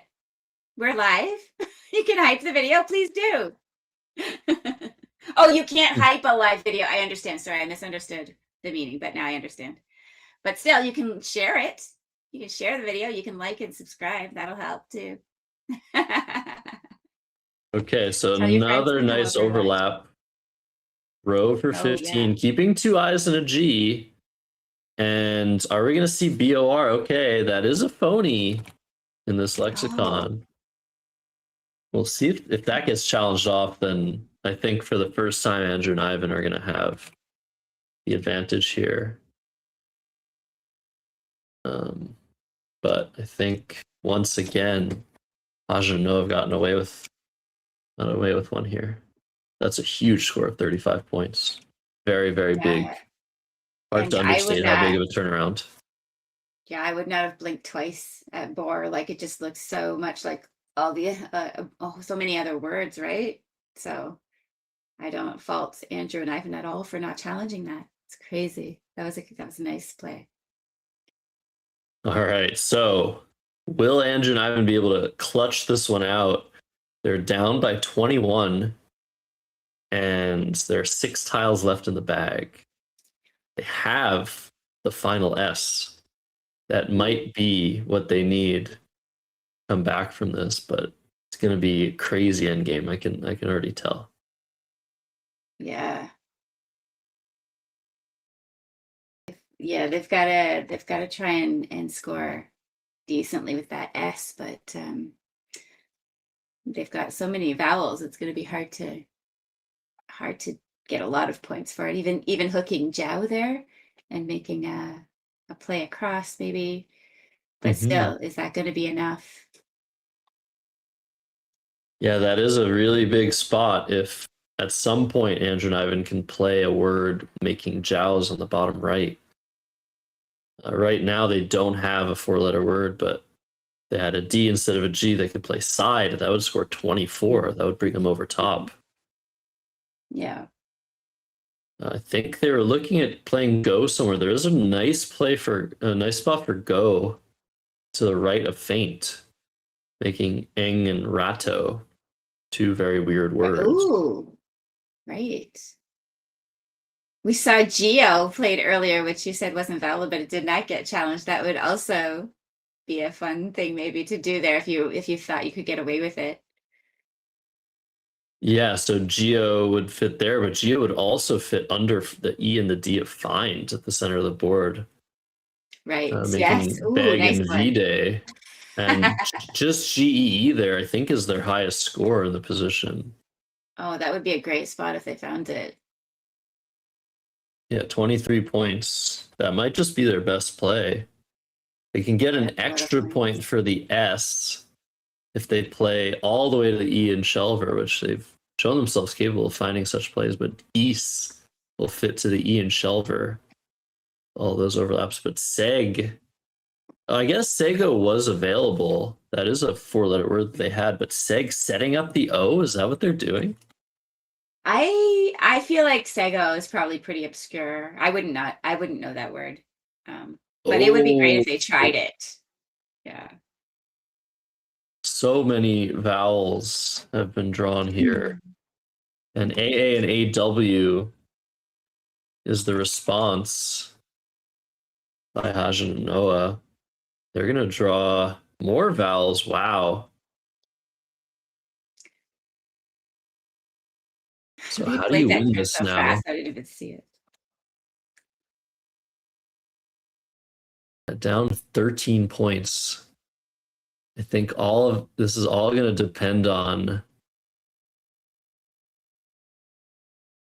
Okay, very quick decision here. I feel like this is the time where you want to spend a little bit longer, but Mhm. Nim is a nice score. They're going to draw consonant here, 2 consonants, and res. Wow, this is just so fast. Yeah, it's yeah. I think as a coach, I might be telling them to slow down just a little bit, especially at this point in the game, because this really could be anybody's game still, right? Like maybe you want to take your time and think about what your opponent could be doing. But yeah, again, odds going down really fast. So Opportunity there to play something down, like you said, Sego, but that's a hard one to do, I think, if you don't know it. yeah, okay, so let's just mention the fact that Andrew and Ivan have 4 points. Both teams have 5 tiles left, but given that it's Hajan and Noah to go first, they might have a slight advantage there. If they know the word Sego and they play out there, that will win the game for them, most likely. Right. But instead, they're going to play 2 for 8 points, leave themselves with AAU, which is pretty inflexible. And now it's up to Andrew and Ivan to find a sequence. If they can just go out in 2, they're probably going to win this game. Right. Let's not forget that we had Hajan and Noah. I think they have 2 extra points too, potentially, and maybe the scores are diverging even more since we last checked. So we don't know what they actually think they have. That's right. You're totally right. And okay, both teams are stuck with 3 vowels here, but is 10 on top of Shelver. That's a great way to score. I think Hajan and Noah are ahead in this position, but it's all going to come down to this. Can Andrew and Ivan find a way to win here? There is one way to definitely win this game, and that is to go out immediately. Right. Can they find their outplay here? There's one way to play all 3 of these tiles at once. Yes. And it's one of those words that they may have seen before. It's a common enough word that we see on Scrabble boards, but if you haven't seen it, I don't think you could make it up. So yeah, it's a tough one. There's a little bit of a dispute here in scores, so they're going to figure things out by looking at each other's score sheets. And I'm going to wait to hear from the director if he can let us know what scores they think they have here, which is going to be crucial. But OG is the only way to win from where we're sitting through the G of Seg on the bottom right of the board. But video is such a nice find for 9 points. And actually, hold on a second. That just blocked the only place Hajan and Noah had to go out. Is that way? Is that right? This looks like a winning move so long as Hajan and Noah don't get away with a phony. Oh, wow. And after this, Oh, I think they had the scores at 342 to 340, which is basically what we had.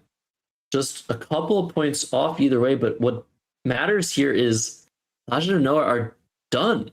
They can't play their U. I cannot believe this is happening. me neither. That is crazy. Oh my goodness.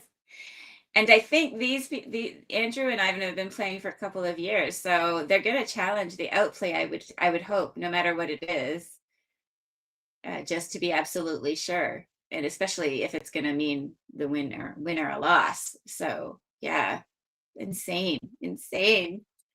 Oh, wow, what a game! Can't believe this. This is crazy. Oh, Was that Really? planned? yeah. Ivan and Andrew. I mean, if they figured that out that quickly, I can't even. That's crazy. It didn't seem like they were giving themselves enough time to even like look at the tracking, for example. So, I don't know if they are doing any tracking, these teams. I think haters will say it's unplanned, but they're gonna try Enu, Okay. and if challenged, this is gonna come off the board. Yeah. Oh my God. This is so crazy. I think we see a challenge here. Oh, they're gonna use our challenge cam. Nice. Here you go. Finally putting it to use. Oh, Wow. I love those school uniforms. They're so sharp. BVG, bringing it. Bringing the style. And now might their best outplay. There's a number of spots to play in E, and that'll do it. So I think 357 to 342 is the final they're going to agree to here. Wow, this is the overhead mic. I don't know if the 340 was before the 8 points for video. 6, right? So they might have had 255. And then you add 2. You add 2 because of your. So, yeah. 357 to 342. Yeah. Oh, you were right. You were Sorry. Yeah. I swear, it's not a swear. It was one word that I swear there was a way to put this that way. Yeah. I mean, if the commentators are talking about it, when you go home, you can go back to the stream and just look at the thing for like. Okay, we're done. Great job, everybody. Oh my god. Let's. We have a question. When video was extended, when you added the EO, were you trying to block the M? Yeah. Because that was the last Yeah, place to play the U. Or did it was just a happy coincidence? That's what we. Yeah, I don't think we were trying to block the M. It was just the high scoring and play a good fight. All right, I'm going to throw it back to the announcers. Wow. What an insane game, Heidi. The That was drama was incredible. high. The comeback vibes were in place somehow.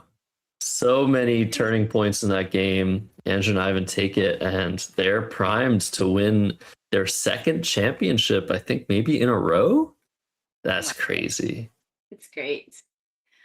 So Yeah, there's so many cool things that we saw in that game. That duo play was so nice, making the 3 words at once, inserting the letter to make they was so great. yeah, so many fantastic plays from both teams there. They're both winners.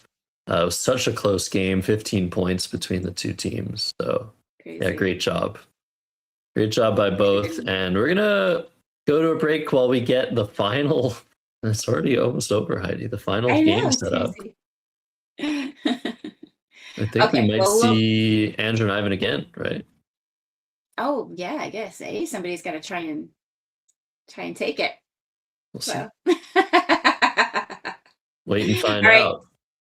Be right back, guys. Don't go away. Okay, see you guys in a sec.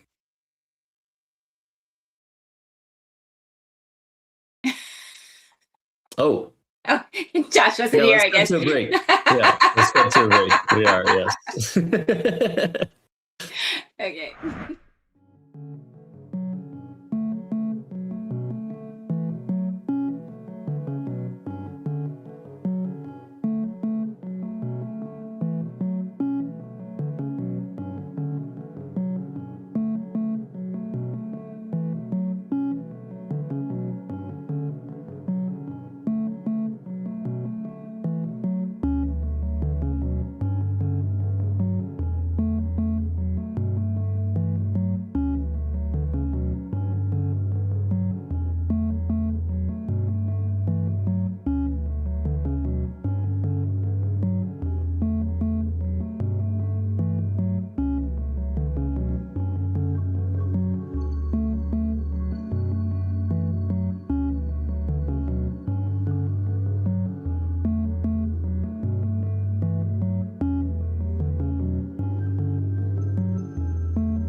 Oh, there was no audio.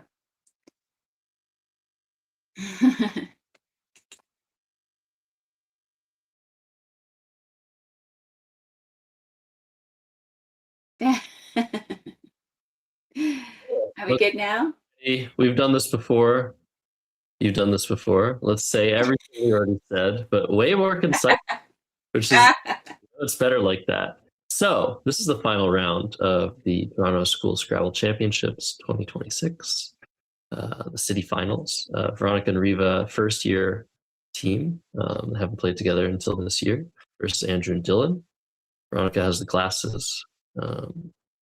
And yeah, they're both teams are 2-1. This isn't the championship game to decide who wins the championship, but we will crown the champion after this round, or the champion team. Cheat was the opening play. The blank A biome was the follow-up. Now Ox for 23. Nice underlap there. The response. Yes, and I had been trying to say earlier that there are a number of teams that are currently undefeated, 3-0, at least 6 teams, but they do allow the kids to decline to be on stream. So I think that is what's happened here, and I'm sure that Veronica, Riva, and Andrew and Dylan are going to give us a great game here. We're already seeing it in action. So Veronica loves math and music. Riva loves science. Andrew and Dylan have been playing together since grade 6, so a couple of years under their belt. Yeah, Dylan's a science lover. Andrew loves music, so I think we're in for a treat here. We know that those things develop the brain, right? Right, Josh. The if you play music or you do math or science, it means your brain is getting expanded every day. So they asked Yeah. to be on stream, so that's awesome. Very nice, very nice. Yeah, Andrew and Dylan have been playing together for I guess this is their 3rd year. So they're definitely the more experienced team, but experience isn't everything, and we'll see if that experience will help them out here or not. Oh, I wonder if we're gonna see punked to the D Ooh. of time here, which didn't used to be a word. It took a long time for that word to be added to the lexicon, punk as a verb. Yeah. I remember the good old days when people were getting punked on live TV. Yeah. It took a while for that to become a real word. I'm sure Ashton Kutcher is happy that that's valid in Scrabble now. I wonder if any of these people know who Ashton Kutcher is. But I wonder too if we have any parents or teachers of these teams in the chat. Any friends watching, family or friends? Let us know. I'm sure there are people rooting for both sides. We saw some at least one fan of Noah and Hajan last round. Yeah. Yeah. Yeah. Let's see. Let's see what Veronica and Riva decide to do. This is a tough position. There's definitely some cool available options here, but they require looking long rather than short. I think hope is a very nice play.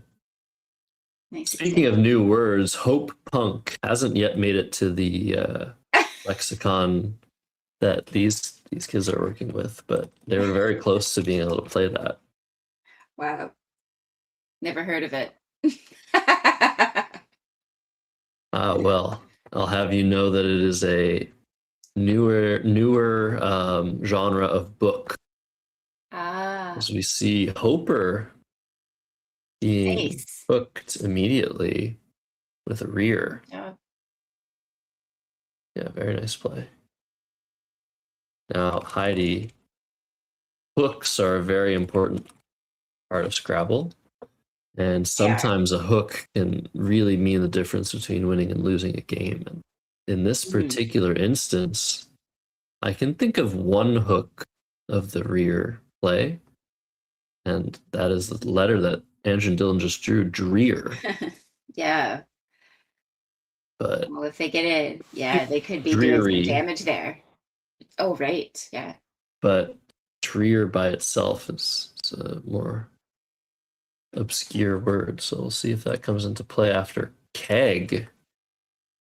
I was wondering if something would happen, like a play through the R, but now it really feels like that hook is going to loom large if no plays are ever made in that area after keg blocks it off. But that's a really good point that you made, Josh, that drear maybe not be the most common word to think of. Dreary, you can see it, but drear, you might be asking yourself, oh, can I say that? This is a little bit dangerous, this play. I was just going to say, yeah, Heidi. So Za was 28 points, but what are you thinking here? Yeah, they can play na or ta, or I don't know. Do they have a vita? Oh my gosh, if they played vita, there would be so many points. But look, they're playing van. That's also great. It's going to score a lot of points. Yeah, that is 38. So 28 for Za, but Van being able to overlap, making Za one way, Van the other, and Dan for 4 more points is 38. So that's a huge play. For the team and maybe on the one of the left highest there. scores we've seen so far, eh, Josh, today? Yeah, one of, for sure.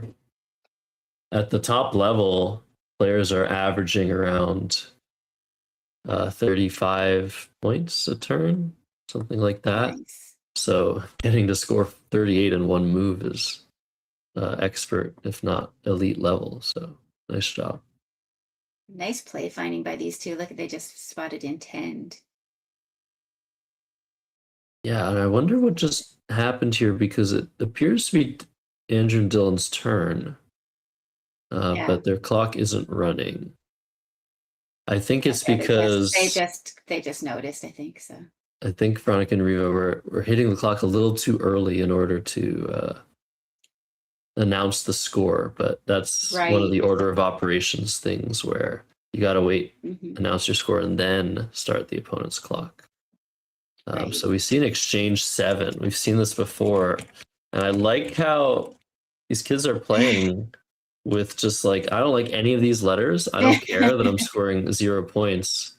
I'm just going to get rid of all of them. I really like that energy for sure. Mhm. Got a couple goodies in there.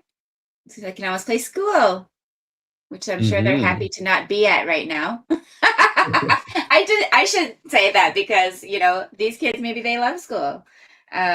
Certainly not a universal thing that all kids hate school. I liked going to school, and I'm sure these kids are doing well in their classes and everything. So yeah, and I'm sure they have a lot of friends there. So hopefully this is just an extra awesome thing. Yeah, this is a really fun getaway for sure, no matter if you like school or not. And now I'm wondering, oh my gosh, are they spotting? Interesting. They're spotting edit. So dimed is not a word, but it makes too much sense. I doubt this is going to get challenged. Yeah.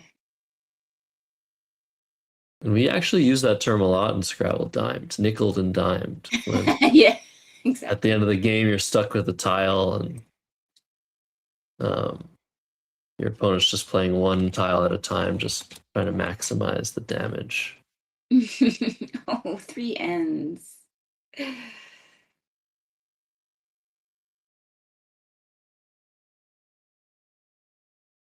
so 2 A's, 2 O's for Andrew and Dylan, and they're playing Tool.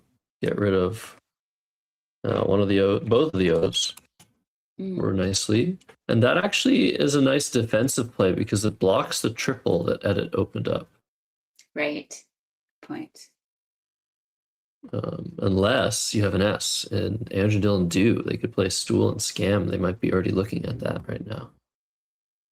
Nice. Yeah, that would be a great play too. Or Scam or Scab.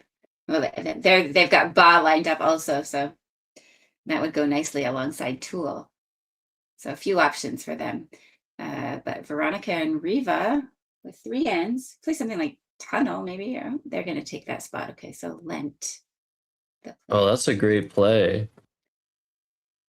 Yeah, just trying to get rid of one of those 3 ends and overlaps. That's 14 points for, some very low scoring tiles. Yeah. So look at that. The setup works. And now Scam is going to score 33. That's a lot of points. And with NNU, it's not a great start for Veronica and Riva to find some good plays here. And with JLWS, Oof. That's interesting now because they basically have very little to do here. They have that S, so I mean, if they had drawn like an I instead, they could play Gins and Lents. That would be a nice scoring play and a good way to. Well, they're already ahead, so. Look at those. Yes, I see. Andrew and Dylan, so they kept 2 A's. They drew really well. I just want to mention they're trying to think of playing an A next turn, draw into debates. But Lentz Heidi is not valid. And I wonder if it's going to come, if it's going to be important later on. They're going to try something right now, but.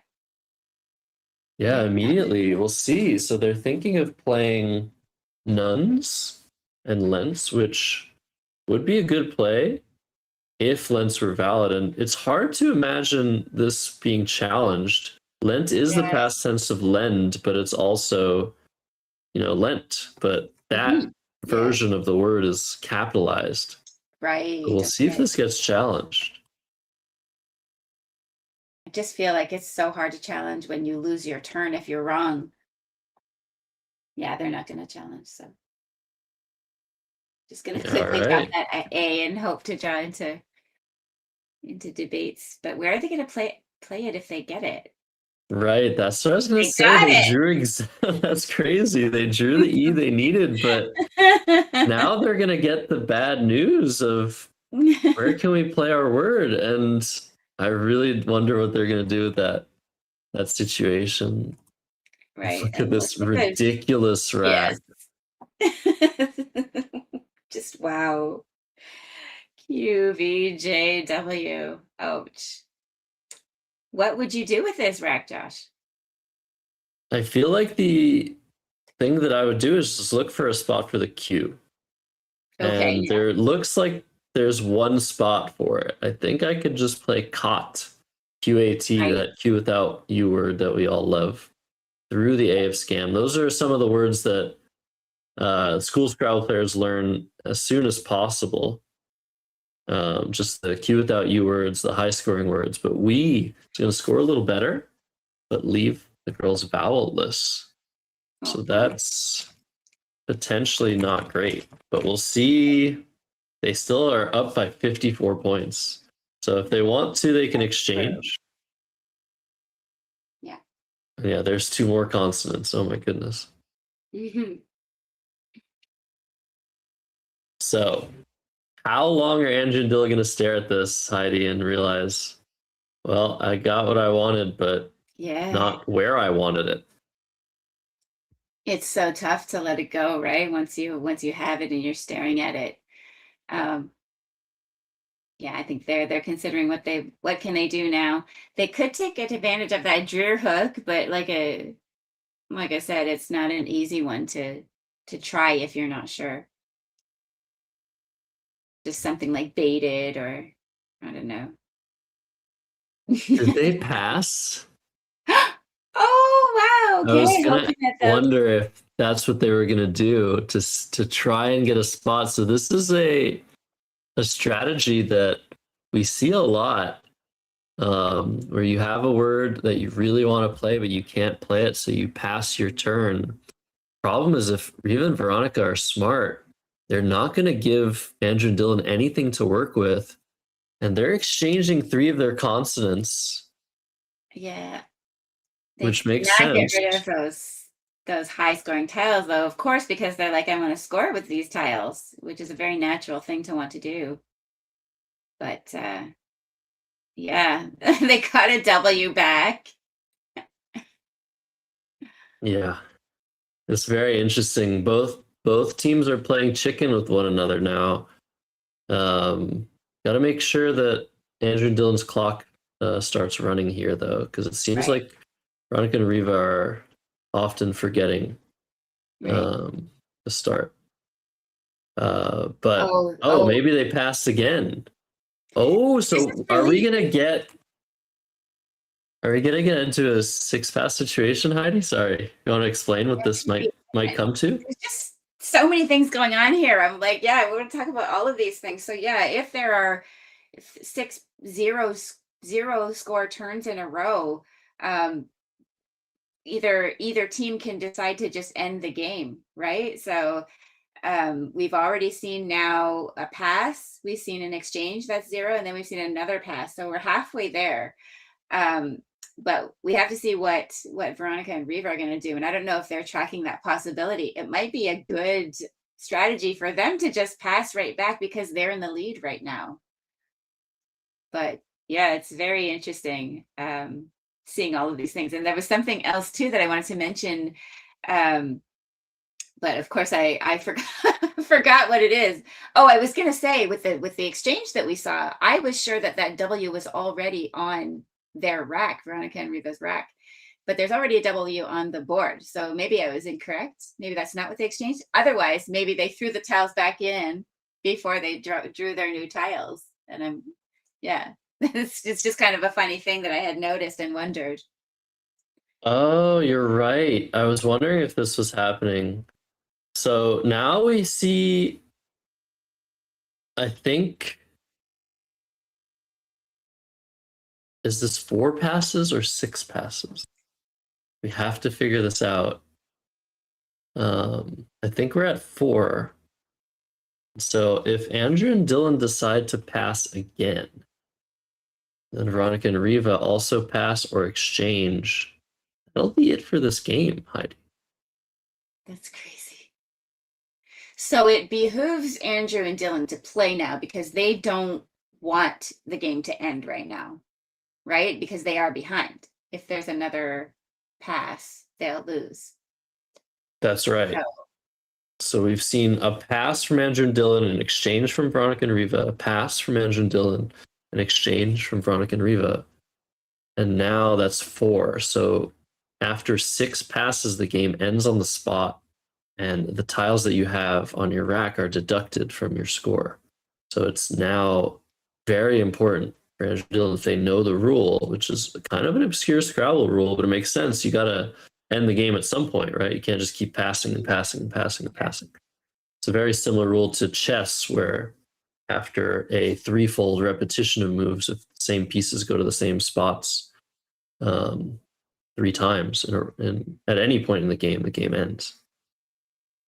So people might not know this, but I'm working on Scrabble rules. And my understanding of the rule is that it's not an automatic the game ends. I think one of the teams has to invoke the rule. That's correct. So, because obviously not everybody has people watching their games to say, oh, that's 6-0 turns, right? The game ends. So it is up to one of the teams, I think, to say, oh, that's 6 zeros. I want to end the game. That is correct. Yeah. So if neither player knows, if neither team knows about the rule, then the game could just continue. Now, But at some point, I think did they exchange. What happened? So they've just made a move. They played kegs for 9. Oh, okay. I missed that. Okay. And they've redrawn an A. So the stare down is over, okay. I guess, or the standoff. But it's very interesting, like mentioning these rules, because they are what they are what sort of dictate how Scrabble tournaments go. Mm-hmm. But without SA is not good. All right, they're changing their minds. Without the knowledge of certain rules, things can just fall through the cracks, like passing multiple times. And it's important for the rules to cover those situations and make clear that a lone observer like us, we can't invoke a rule that the players are not necessarily invoking themselves. Right. We're seeing stan, which is a word representing around that generation.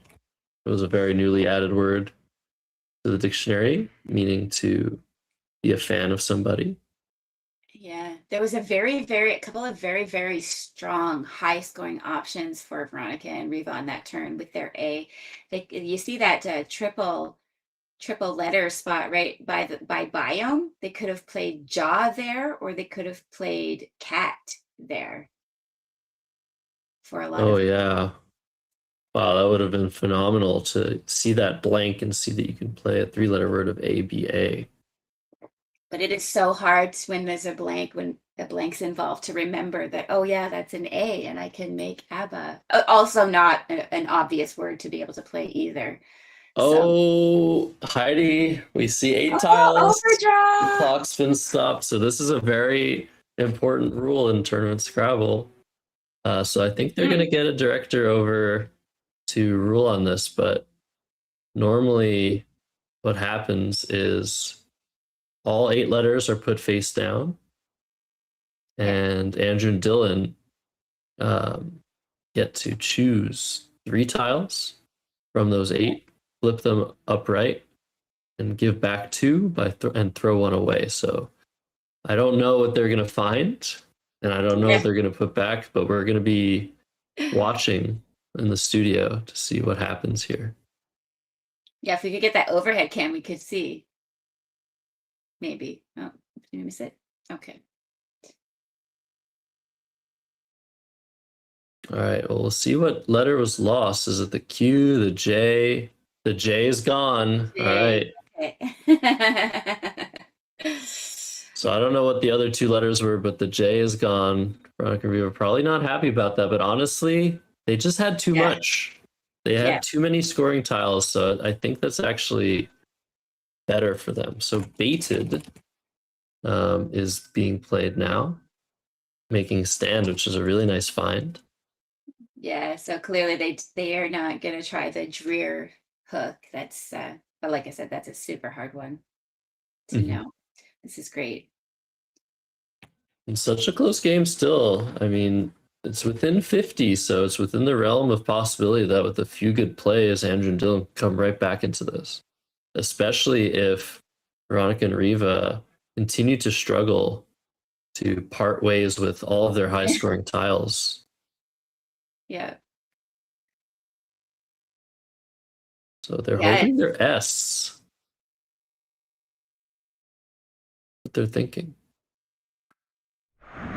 It's so hard when you're staring down all these good tiles and you want to get them on the board, but there's no place to do it.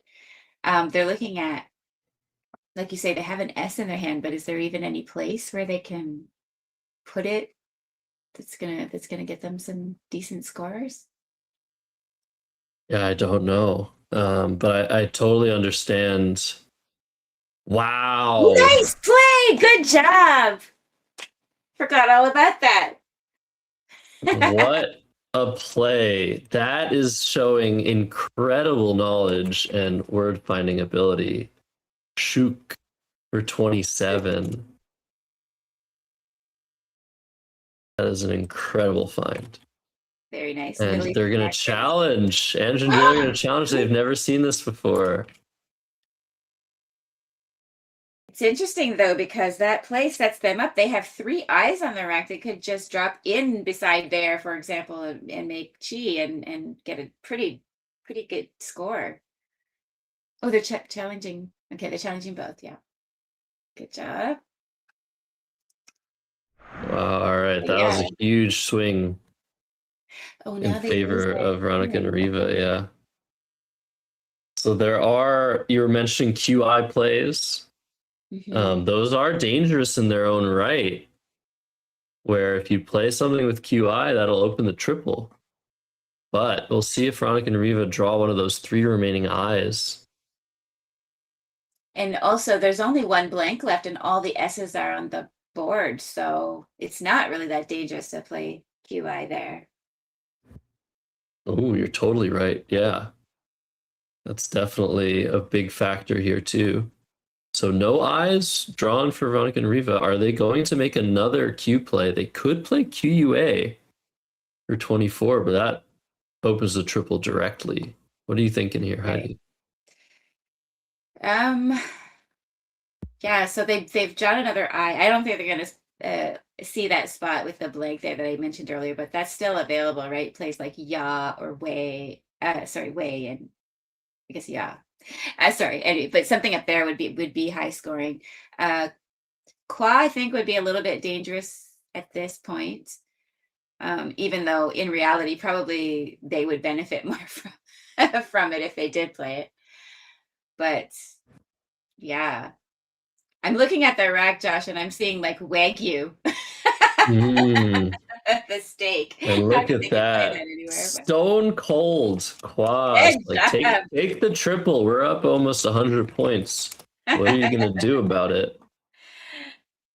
Also, the knowledge that they had the J, so Andrew and Dylan, which that's the biggest threat right now, is a big J play there. Andrew and Dylan much less likely to have the J than usual because it was on Veronica and Riva's rack. So Ran very quickly being played. It's like, get that triple out of here. I don't want you to use it. But oh my God, the leave. Awful. Oh, Now is poor a eyes. fourth Y. Ooh. Oh, and they've redrawn the J, Veronica and Riva. Look at this wreck, though. It's hurting my eyes. Yeah, again, just too much scoring power. But the good thing, the benefit of this is that Andrew and Dylan just are way less likely to have any scoring tiles. From Veronica and Riva's perspective, the F's and the H, those are the highest scoring tiles remaining. So if they just hold on to these, it's hard to imagine Andrew and Dylan being able to score anything. Right. Where do you start? How do you do anything here? Maybe they'll just drop their G and make Zag. Well, that makes sense. Oh, but they're just going to play Oh, another that's nice. EW combo. Yeah, 23 points. One of their highest scoring plays in the position. Nice one. And again, it's just the clock times. That's the only thing I'm worried about. I'm going to Riva down to 5.5 minutes with many tiles left to play. So one thing that Andrew and Dylan could do right now is just play Via and save their L to make Vial and a play coming down from the triple next time if they can draw something. They're saying no to decided, that, Heidi. Never mind. Nope. We're just gonna change these. Want some new tiles. Maybe they'll get that blank. I feel like, are we going to see an exchange from Veronica and Riva too? Oh, look at that behind the head draw from the two. They're really experienced. They know the drawing rules. Oh, and there's the they blank. did get the blank. Nice. You Nice shouted one. that out. So that could be the key back into the game. Seeing just Zag, wow, the patience. Like I said, yeah. Wow, crazy stuff. And that's what I said, right? With all the S's out, it's not really that dangerous. And Andrew and Dylan are gonna have to use that blank if they want to hook the Zag. So yeah. Oh We'll have man. to see what they do. Again, that Dreer hook, I was telling you about it. You might be able to find the word holdout on this rack. Oh man. It actually fits with Dreer. That would be the only way for Andrew and Dylan to claw their way back into it without some miraculous things happening for them. Look at the scores now, 158 to 272. They are getting totally dominated here. But yeah, if they could come up with that bingo and play it, I mean, I don't think I could find it. Blanks are so hard, as I said before. But yeah, that might be a way to get back in the game if they did miraculously manage to see it. Did you see that subtle thing that just happened? No, I saw tile fall off the rack, but I didn't know what's happening. The blank fell off the rack onto the table, and then Veronica whispered to Riva. Oh, did they see it? I think so. That's very, very important information at this stage of the game. That means Veronica and Riva don't want to open anything dangerous. Right. Which is already the case at this score, I think, strategically. You don't want to give your opponents anything to work with here. Right.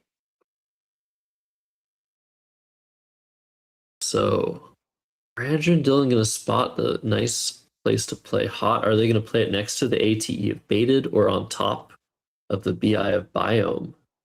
We'll have to see. Nice communication there. Making sure that their adversaries can't hear what they're discussing.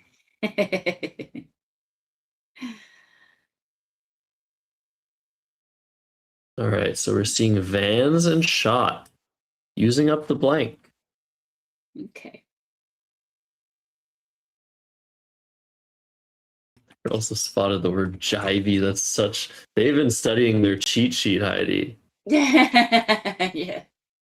Good for them. I mean, cheat sheet gives you the word shook, gives you Mhm. Or jivey. Doesn't give you the word cheat though, even though I guess No. it does. It's called a cheat sheet, so it says cheat on it. Maybe that's how they found their opening play too. We're talking about, of course, a very important piece of documentation that all new Scrabble players can use when they're just getting into the game. The cheat sheet gives you all the most important words, 2-letter words, 3-letter words, high-scoring words, ways to get rid of multiple vowels, multiple consonants. There's so much important information.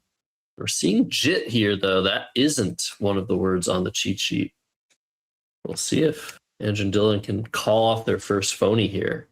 It looks like they're laughing too, like maybe they know it's not good, and they're getting away with it.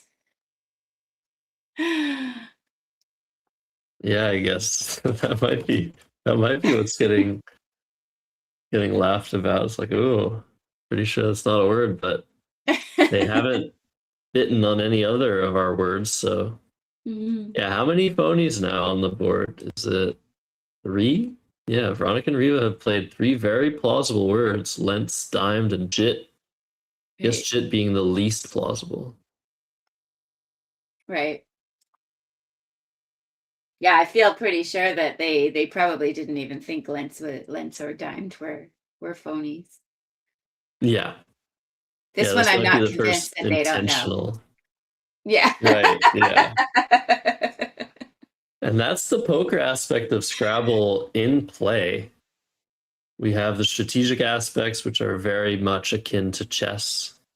Yes. And we have the psychological bluffing aspect that's especially present in double challenge rule, which is the challenge rule the kids are playing in, where you Yeah. lose your turn if you mess up a challenge. So lots of invalid words are playable because it's so difficult to just take the chance and challenge off a word unless you know for sure it's not valid. So fit for Andrew and Dylan, they're up to 178. Veronica Riva, 290. It's a very high score at this stage It's of the very game. high. And as long as they just manage to use up their tiles and make some plays, they're going to win this game. The problem is the overtime. They're down to 4 minutes. They need to hit their clock again. There we go. Yeah. See a 3-tile exchange there, keeping Gyri, Gyri, by. Mhm.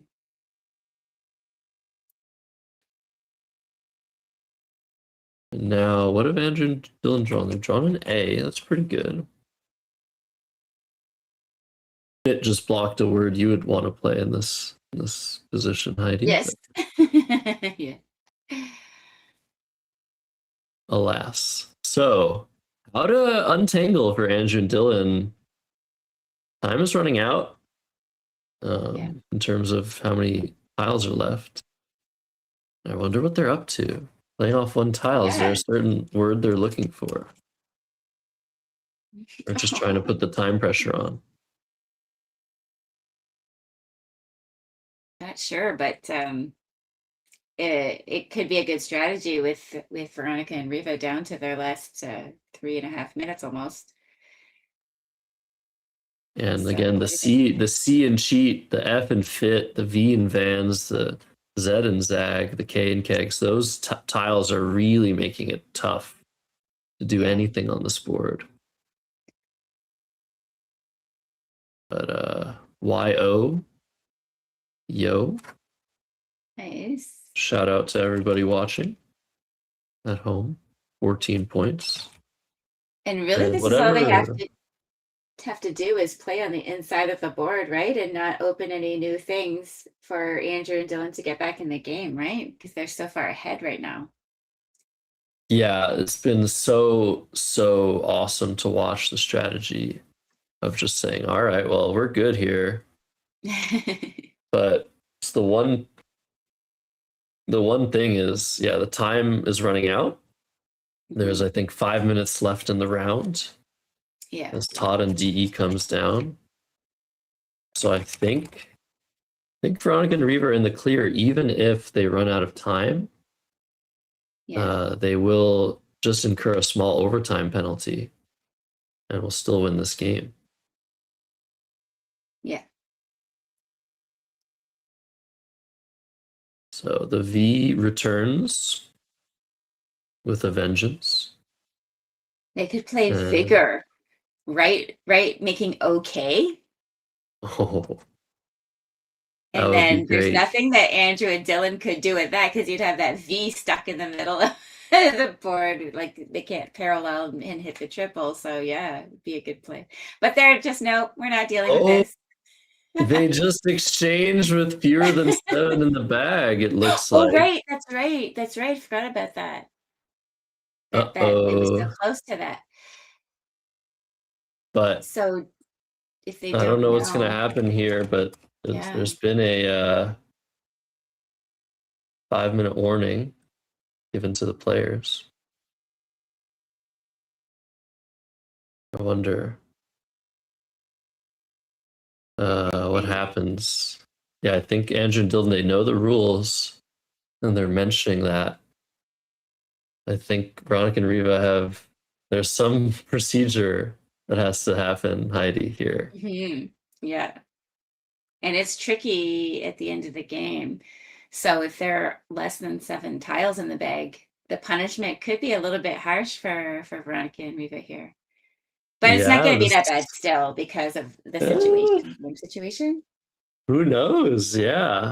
I wonder what the procedure is here. I think there's some very complicated thing that you do. But I'm not entirely sure. They're going to call the director over and figure that out. Drama in game 4. Yeah. Toronto School Scrabble Championships. As just One wanting to thing get rid of that V one too many times, right? Yeah. So it'll be interesting to see how it's dealt with, but whatever happens, Andrew and Dylan have to get some kind of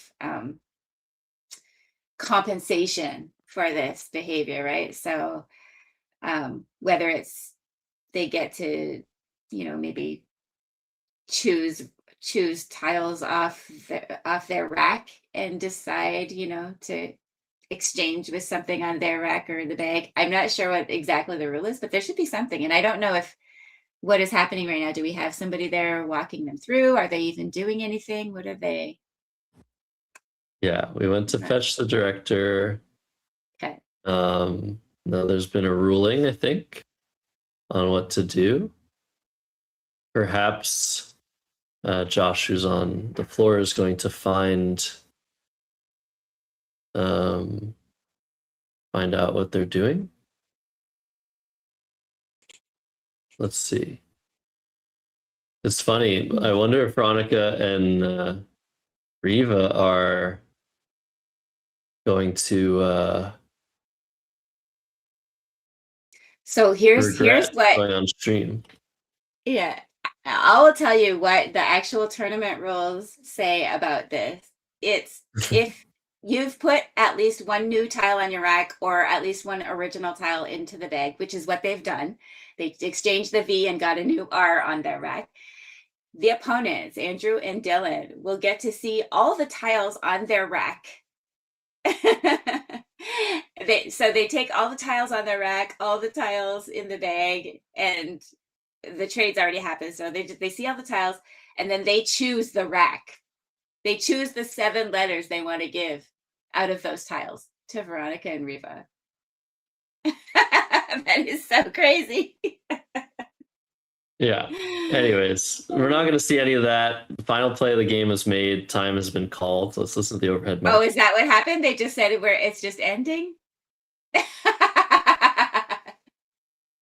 we don't. Game's over. Okay. Yeah, we don't have the same. Okay, so go back to where you have a common score. Like, who are you? Are both scores wrong, or just one score? Oh, Two score? okay. We have like both of our scores. Completely different. Let's go back. Let me help you. Okay. So this is which side is yours? This side. Yeah. Okay. So did you guys have them at 181 after they played Wii? Who they Us, yeah. I had 181, yeah. Okay. And then after that, there were a couple exchanges, and then they played for 6 for 187. Yes. So then there are 2 less. Sorry. Wait. Sorry. So that's 187, and then 27 for So wait, so it 214. should be. They should have 296 then. Well, they don't have that either yet. So let's keep going. So Sorry, 187, just give me 1 second here. Okay. Yeah. 187, then 27 for 214. Yeah. Then Wait. Sorry. Wait. 1 second. Unless I can be going somewhere. Or add an extra 10 somewhere. I don't think so, though. Josh, did you text John? Just let him know that he's waiting for Sorry. the Yeah. last score. So I don't 214. have to know Yeah, what we're working on. 214. Okay. Yeah. Sorry. 214, 238 after that, after 24 points. Wait, let me just, yeah, okay. I think so. It's wait. So you guys got 306. Right? Yeah, 306. So 306 is right. 306. And then 184 on the other side. No, I have 188. 188. Okay. Did you have 130, 130, 132 at some point? That's 138. No, I No, that's a 123 plus 15. Okay, 138. No, I did not. Okay, so let's go back earlier. You're 69 at one point. Yeah. Okay, plus 877. Yeah. Plus 29 for 106. Yeah. Plus 8 for 15. What am I doing? Yeah, 114. Okay, it's 5 minutes. So, what do you guys have? 184. Yeah. Okay, so we have a rescore. Okay, I'm gonna take this. Okay. What was the final? Veronica and Reba, 306. 306 to 184 for Andrew. Thanks, everybody. That's okay. Wow, what a smashing victory for Reva and Veronica there. Over 100 points between them and their opponents. Yeah. As very well. our director Sean went through the scores to make sure everything was in order, and that'll do it. That's 4 rounds of School Scrabble. Some crazy drama, some really awesome plays. I think a lot of these kids have tons of potential, Heidi. Yeah, for sure. We've seen a lot of it here. We've seen a lot of good teamwork, really good teamwork, a lot of good strategies, some really strong developing word knowledge. So yeah, they've got a lot going for them, and I hope that they stick with it and that we continue to see them in the years to come. Are we going to get any, do we know standings, or it's probably, I imagine, going to take a bit of time, but. Yeah, we'll try to get those standings in, and we're going to try to also stream the awards ceremony. But it looks like we have some of them already. Wow. And it seems like potentially Andrew and Ivan have made it to the top rank, but that's ending the spread cap. I really wonder if it'll be enough, considering the cap on how much you can win by. So the highest score you could possibly have at this stage is 400, but we know that Andrew and Ivan were only at 200. I wonder how much they won their last game by. I think their total spread, as far as I'm aware, is 316.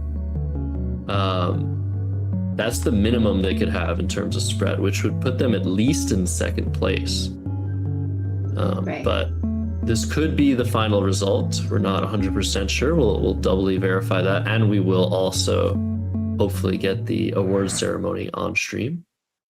What I will say is, whoever won, very deserving. Yes. It was great to witness all of this. So I guess we'll be wrapping up, you and I, Heidi, but I guess there's some thank yous and all that sort of thing to do before we do that. This was a very last minute decision to get this streamed. Josh Greenway was on floor. I guess that's the first person we should thank, who somehow just made his way to Etobicoke basically just a day after returning home from Galesburg, Illinois, his last trip, which is crazy. Like I feel like I'm tired. I was also in Galesburg, but I came back a day earlier. I can't imagine. I mean, he's doing so much for Scrabble, so it's amazing to bear witness to just his stamina, all the things he's doing to grow the game, right? Yeah, such dedication. And you, like you say, you were also in Galesburg. You did exposition matches, whatever. You've been doing so much commentary for a number of different Scrabble events. And so, yeah, we really, really, really appreciate all the work that you guys are doing. And then there's so much other work, Josh, that goes into these kinds of events and streaming and whatever. So we already saw earlier the challenge computer. Art Moore was the one who designed that. We've got, that's nice Let's Play Scrabble tile bag, cozy tiles. Sarah Rosenbaum and Cozy Tiles did that. We saw these nice Scrabble letters with large, easy to read font on it, with large print. That's Mitch Poplik. I don't know how to say the last name, but yeah, making those tiles. Just so many. The board with the custom Scrabble board with Let's Play Scrabble tile in the middle. That is George. I can never say his last name. So bad. Bissonette. Who makes those. So yeah, that's all. And then we have our stats that we did we show any stats? We just showed the stats. We have Josh Koff doing all of those custom stats for us. What else do we have? So I think that pretty much does it for like what makes a Let's Play Scrabble stream possible. But I think we should give a huge shout out to John Chu and Shauna Bossi, who are on site helping out with all of the tournament happenings and getting everything organized, doing so much for the community in the Toronto area, the Mississauga area, and of course all the teachers that are allowing their students to teachers and parents allowing their students to engage with Scrabble and engage with each other and come to this fun little event. So more like this is the hope. We can build on this and really make Scrabble a necessity for the schools. It's such a useful educational tool. It's really something that so many kids can enjoy and try to focus on. As I was saying, our focus levels are going down and down and down as the years go by, as the screens increase. And you're watching the screen, I'm watching a screen, but we're also watching Scrabble. So, our screen footprint has been removed from the fact that people are actually playing. But Heidi, before we get going, I want to shout you out because you commentate in so many of these events. You do so much for the community. You commentate with me, you deal with me, you deal with Josh.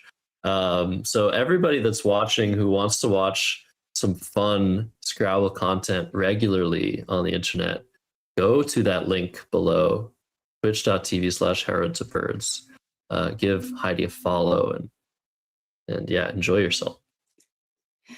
And I just want to say again, one more thing, like this School Scrabble is so important. I really want to see the scene grow. We mentioned that there is a Toronto School Scrabble website that you can go to find more information, but wherever you are watching from, there are probably Scrabble and youth Scrabble clubs near you. And if there are not, and you want to start one, there's lots of resources and people available to help you. And so, yeah, if you're motivated, if you got kids, if you want to volunteer at schools, there's all kinds of ways to get involved and so that we can keep seeing more of this happen. I would just love to see that. So call to action there. Mm-hmm.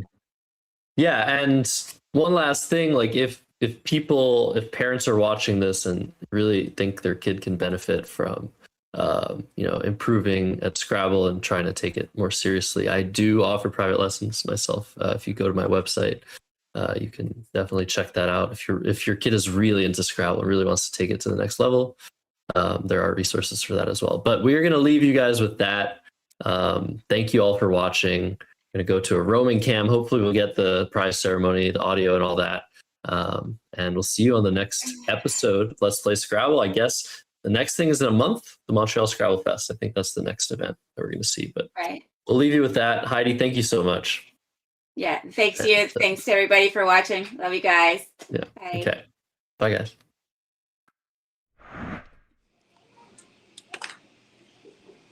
Hello. Here we go. Let's head into the playing room.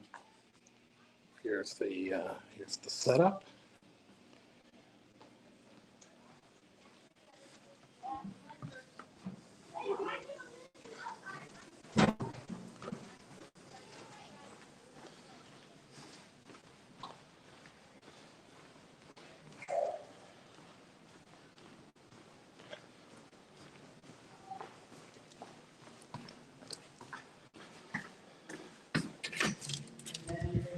Pitching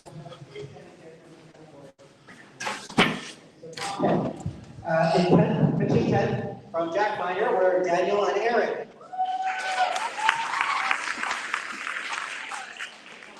It's 2:09 if you go to go home, so try to walk quickly if you can. All right. Also from Jack Miner, with a 3-1 record, we're in 9th place, Glenn and Roshona.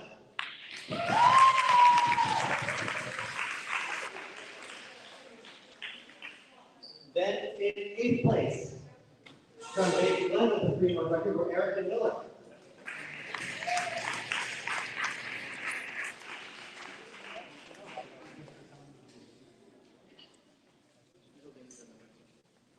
Okay. In 7th place, with a 3-1 record, Hodgin and Noah from Dublin Heights.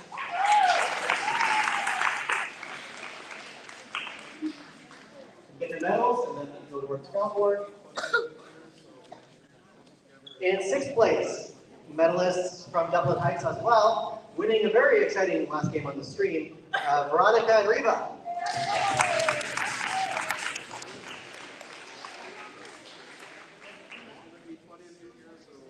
Battle for 6th place. Really intense. We'll talk about it. Okay. In 5th place, from All Saints, it's Nick and Noah.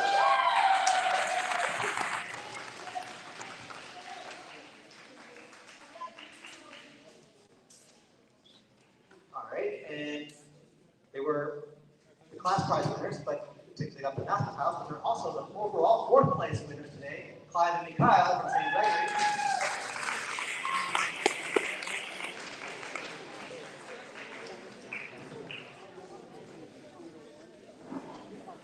From Pace Academy, this is the 3rd place bronze medal team. So for the bronze medalists and the silver medalists, we'll have them, take a shot together, group shot together. But bronze medal goes to Alan and Noah from Pace Academy.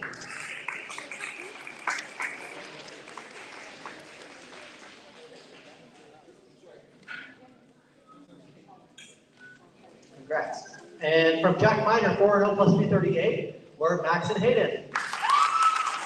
They are silver medalists.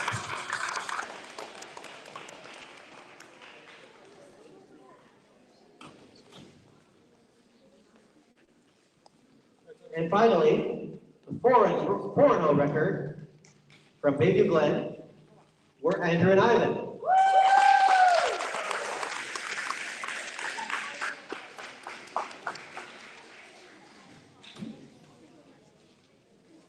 All right, okay. So they'll also be taking home this year. They're not gold medalists, but they're trophy. They're giving out the little trophy. Oh, and they're all apparently repeat winners, so they won before last year. Okay, great. Congratulations. Let's give a big round of applause for everybody.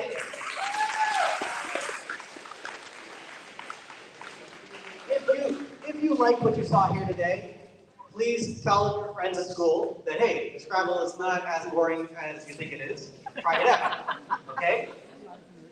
And most of the time, Scrabble is boring, but when you get past that frustration point, when you get past that point where you actually say, hey, I can kind of getting it now, it can be really cool. So we'll have more events, and we're really grateful to all your teachers that have kind of been helping run school Scrabble clubs. But spread the word. That's what we're saying. Spread the word. Okay? Other than that, if you have any questions, concerns, comments, you can always bring them to me. But I'd like to thank everybody and wish you a very great afternoon. Keep traveling.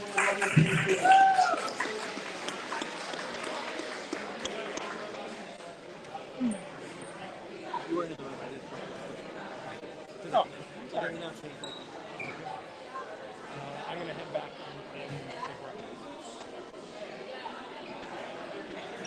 So we got to do some important things.